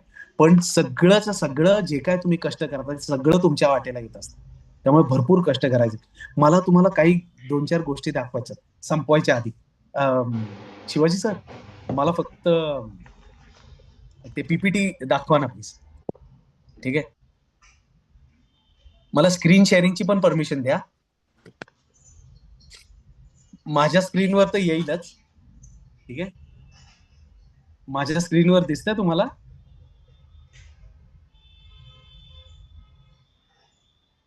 नाही सर, शेअर नाही झाली अजून. तुम्ही दिसताय म्हणजे स्पॉटलाईट आहात. नाही, तिथे गोपाळगिरी सर करते. येस सर, दिसतंय आता. येस सर, परफेक्ट दिसतंय. दिसतोय? डन. हो सर. ठीक आहे. सो सगळ्यात पहिलं थँक्यू सो मच मार्क सरांना आपण धन्यवाद करूया, ठीक आहे. आणि ही माझी स्पॉन्सर, तिची अवस्था अशी होती जेव्हा मी तिला बघितलं त्यावेळेस ती अशी होती, ज्यावेळेस मी तिच्या घरी गेलो त्यावेळेस ती अशी होती, ठीक आहे. माझी अवस्था अशी होती, माझं 103 किलो वजन होतं. आता मी 56 वर्षांचा आहे आणि तुम्ही मला लाईव्ह बघितलं तर मी एकदम खटाखट आहे, एकदम फिट आहे. आणि माझ्या बायकोचे हे रिझल्ट आहेत, ठीक आहे. अशी अवस्था होती तिची, तिने 17 किलो वजन कमी केलं. आता हे लक्ष द्या, साडीमधला जो फोटो आहे त्याच्यात ती 27 वर्षांची आहे आणि हा उजवीकडचा फोटो जो आहे ना तो मागच्या वर्षीचा आहे, त्याच्यात ती 53 वर्षांची आहे, ठीक आहे. तर you can see this amazing.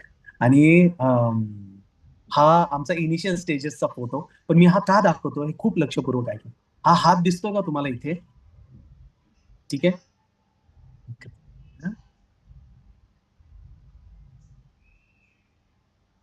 हा हात दिसतोय, हा एकदम डायनॅमिक माझा गेट टीम होता, ठीक आहे, एकदम डायनॅमिक. आणि काही कारणाने त्यांनी बिझनेस सोडला. तुम्हाला हा खूप मोठा मेसेज आहे, काही अडचणी असो बिझनेस सोडू नका. त्यांनी काही कारणाने बिझनेस सोडला. तुम्हाला माहितीये त्याच्या खाली आता 23 प्रेसिडेंट्स टीम आहे. आणि अजून एक बातमी देतो, तुम्ही जेवढे 2000 लोक आहेत ना सगळे त्याच्या अंडर आहेत आणि तो आता बिझनेसमध्ये राहिला, ठीक आहे. हे सगळे त्याचे प्रेसिडेंट्स टीम आहे जे तुम्हाला दिसतात ते, ठीक आहे. हे माझं पहिलं इव्हेंट बँकॉकचं जिथे मी फुल टाइम जाण्याची हे घेतली, डिसिजन घेतलं. मी जवळजवळ आता 55 वेळा परदेशी जाऊन आलोय.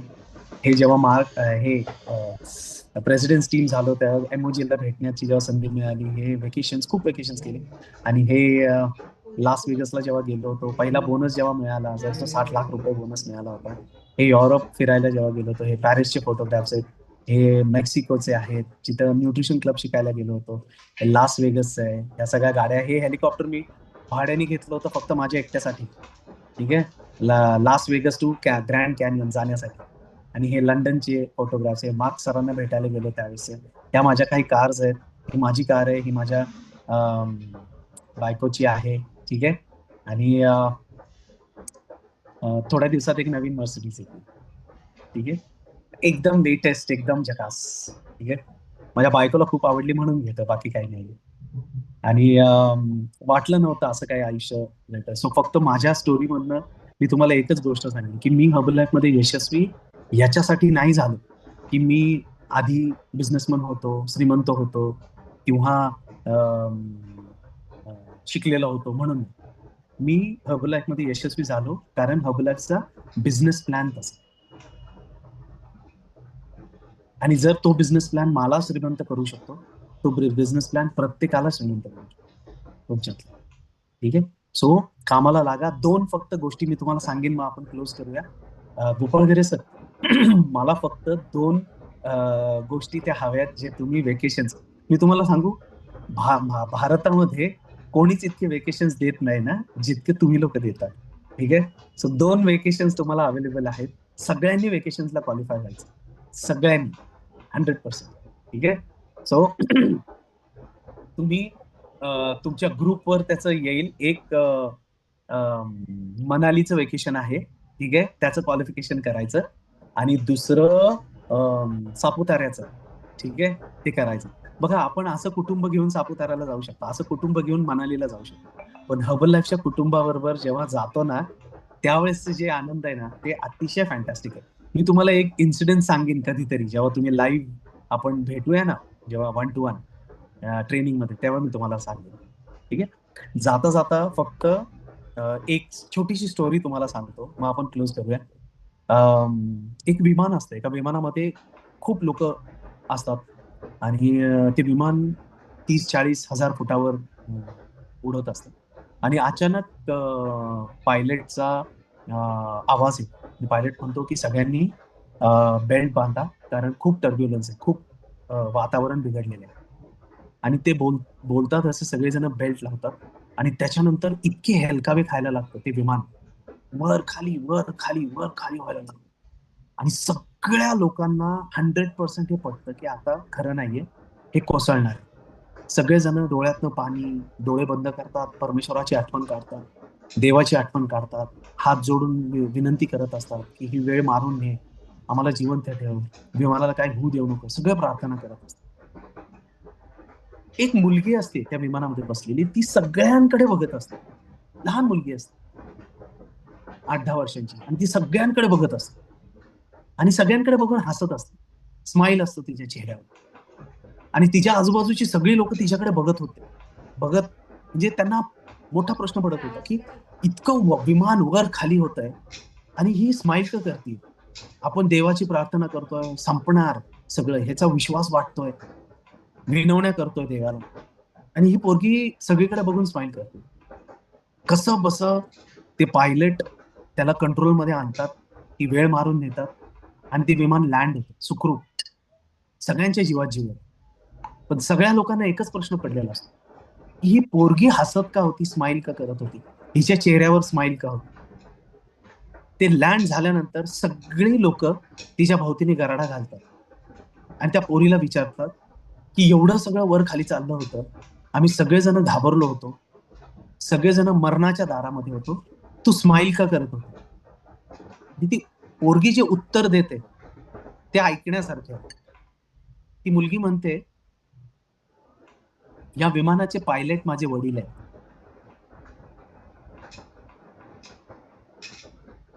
हे ओळखणं फार इम्पॉर्टंट आहे. तुमच्या ऑर्गनायझेशनचा पायलट खूप तगडा आहे, शिवाजी गोपाळगरे सर, खूप मजबूत आहे. शिवाजी सर फक्त प्रेसिडेंट टीम नाही झाले, तुम्हाला माहिती आहे. शिवाजी गोपाळगरे सर हे नाव जे आहे ना, हे तुम्हा सगळ्यांसाठी एक गॅरंटी आहे की आपणही प्रेसिडेंट टीम होऊ शकतो. ते नाव हे आशेचं किरण आहे तुमच्यासाठी, की जर हा माणूस ह्याच्यातनं इतकं काय निर्माण करू शकतो, तर मी पण एक दिवस निर्माण करू शकतो. त्या माणसाने तुम्हाला हे सिद्ध करून दिलंय की तू श्रीमंत होऊ शकतो, तू छान आयुष्य जगू शकतो, तू खूप लोकांपर्यंत पोहोचू शकतो, तू हे आयुष्य जगू शकतो, हे गॅरंटी दिलेली आहे. Shivaji Gopalgare sir is a certificate in your life की तुमचे येणारे दिवस हे अतिशय सुंदर असणार. 5 वर्षांनी तुमचं आयुष्य सुंदर असणार आहे. तुम्ही सगळे जे त्रास आयुष्यामध्ये काढलेले, सगळे सगळे जे कॉम्प्रोमाइजेस केलेले पैशाच्या अभावाने, त्याचा सगळ्याचा अंत व्हायला आलेला, ही गॅरंटी आहे. मी तुम्हाला एकच सांगेन, ह्या महिन्यामध्ये सगळ्यात जास्त बिझनेस झाला पाहिजे तुमचा, ह्या महिन्यामध्ये आणि पुढच्या महिन्यामध्ये. प्रॉमिस करताल मला, ह्या महिन्यामध्ये आणि पुढच्या महिन्यामध्ये सगळ्यात जास्त व्हॉल्यूम करा, सगळ्यात जास्त पर्सनल व्हॉल्यूम करा, सगळ्यात जास्त कुटुंबांना प्रेझेंटेशन द्या, सगळ्यात जास्त कुटुंबांना प्रोग्राम सुरू करून द्या, सगळ्यात जास्त लोकांना रिक्रूट करा आणि संधी द्या त्यांना.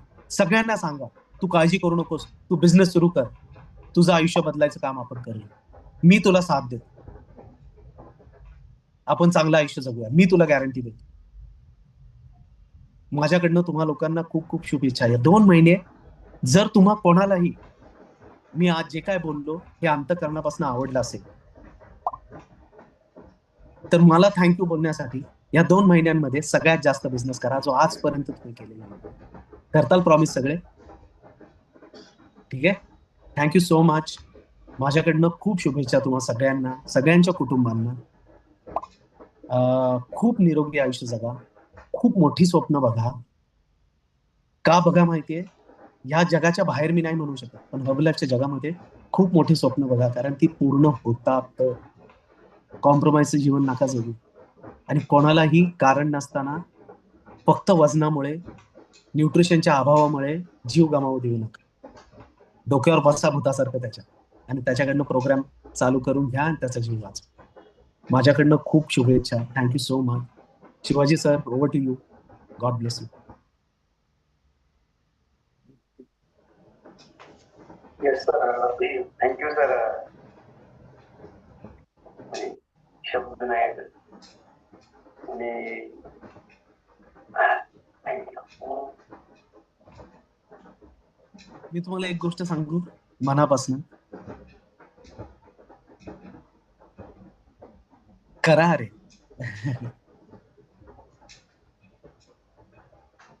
हे मी माझ्या अंतःकरणापासून तुम्हाला सांगतो, माझी लोक आहात म्हणून तुम्हाला सांगतो.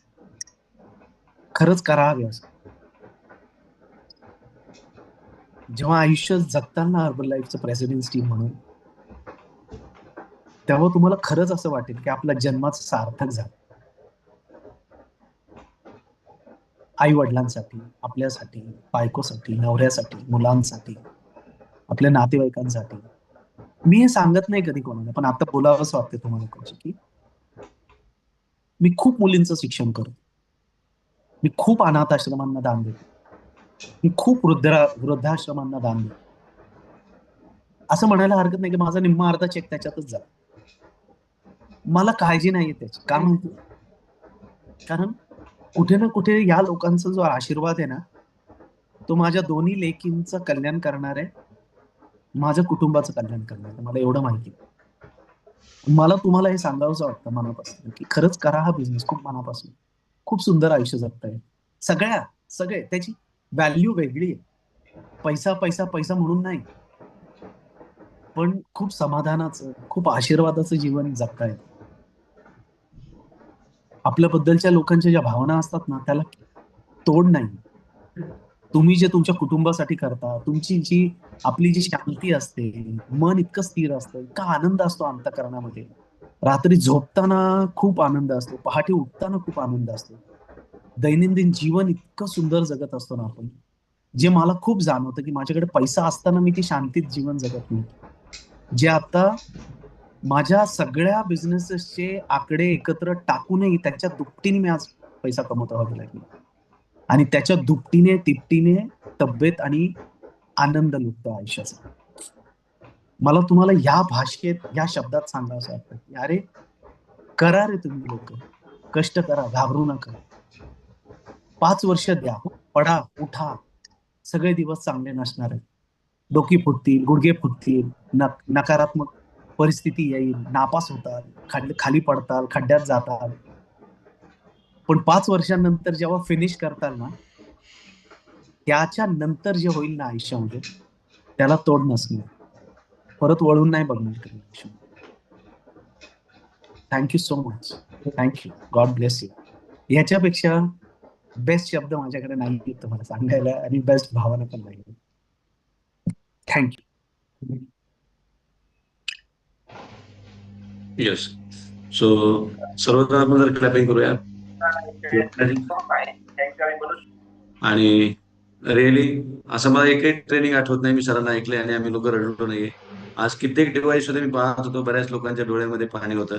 कारण की रिअली जे आज लोकांनी भविष्य पाहितलंय, आणि निश्चितपणे सर शब्द नाही तुमच्यासाठी आमच्याकडे परतफेड करायला. आणि शिवाजी सरांनी पहिल्यापासून शिकवलं की आपल्याला थँक्यू कधी म्हणायचं नाहीये, कारण की खूप सारे स्वप्न आम्ही रंगवतोय तुमच्याकडे पाहून. आणि तुम्ही विमानाची गोष्ट सांगितली तसं आम्हालाही माहित आहे, ते 2000 सालीच्या विमानाचे पायलट तुम्ही होता, त्यामध्ये आज कित्येक लोकांचा आयुष्य बदललाय. आणि सो रिअली मानावा तेवढे आभार कमीच आहेत, कारण की अजून खूप सारं शिकायचं आहे. आज कित्येक सारे डिव्हाइस आहे जे ज्यांचं जीवन अंधारामध्ये होतं ते आज उजेडामध्ये येणार आहेत, आणि हार्बर लाईफची संधी किती मोठी आहे ही तुम्ही समजून सांगितली. So really proud of you sir. तुमच्याकडे पाहून अजून अभिमान येतोय, कारण की आज नक्कीच प्रेसिडेंट टीम बनण्याची वाटचाल खूप साऱ्या लोकांची सुरुवात होणार आहे. So thank you so much. आणि पुन्हा शेवर अजून वेलकम सर. अजून आयुष्यभर शिकायचे, खूप सारी प्रेरणा मिळते, कारण की तुमच्याकडे पाहून आशेचा किरण आज पुन्हा जागा झालाय सर्वांचा. Thank you so much.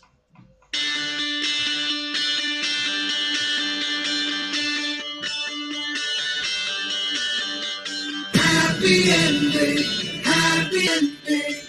Everybody's looking for a happy ending, happy ending, happy ending. हर कहानी की हो happy ending.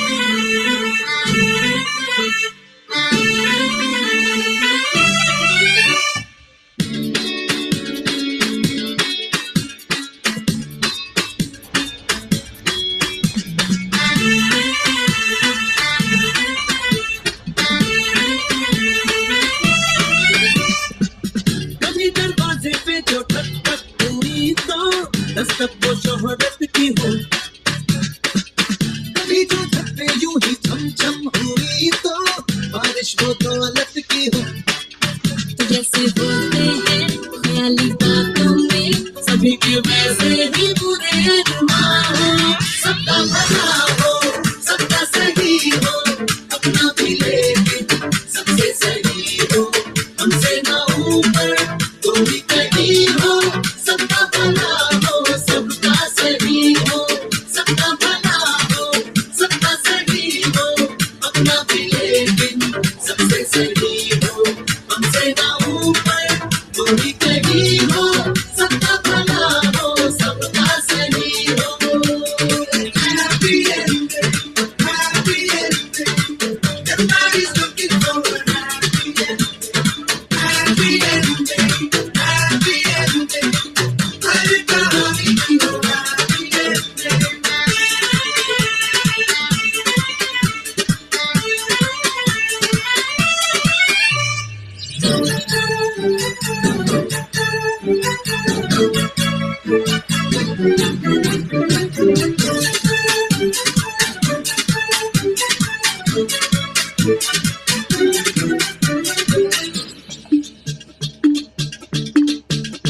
चार लोगों से अपनी सलामी हो, सारी पब्लिक भी अपनी दीवानी हो. दूध नैया में अपना चले चप्पू, किसी भी बाजी में हमको मिले पपलू. हम तो ख्वाहिश करेंगे, हम गुजारिश करेंगे, हमको मांगेंगे कि दिन दिन में सारी दुनिया हो. सबका भला हो, सबका सही हो, अपना भी लेकिन सबसे सही हो. हमसे ना ऊपर कोई कहीं हो. सबका भला हो, सबका सही हो.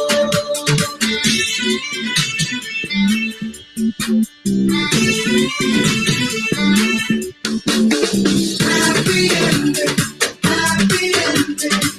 Everybody's looking for a happy ending, happy ending, happy ending. हर कहानी की हो happy ending.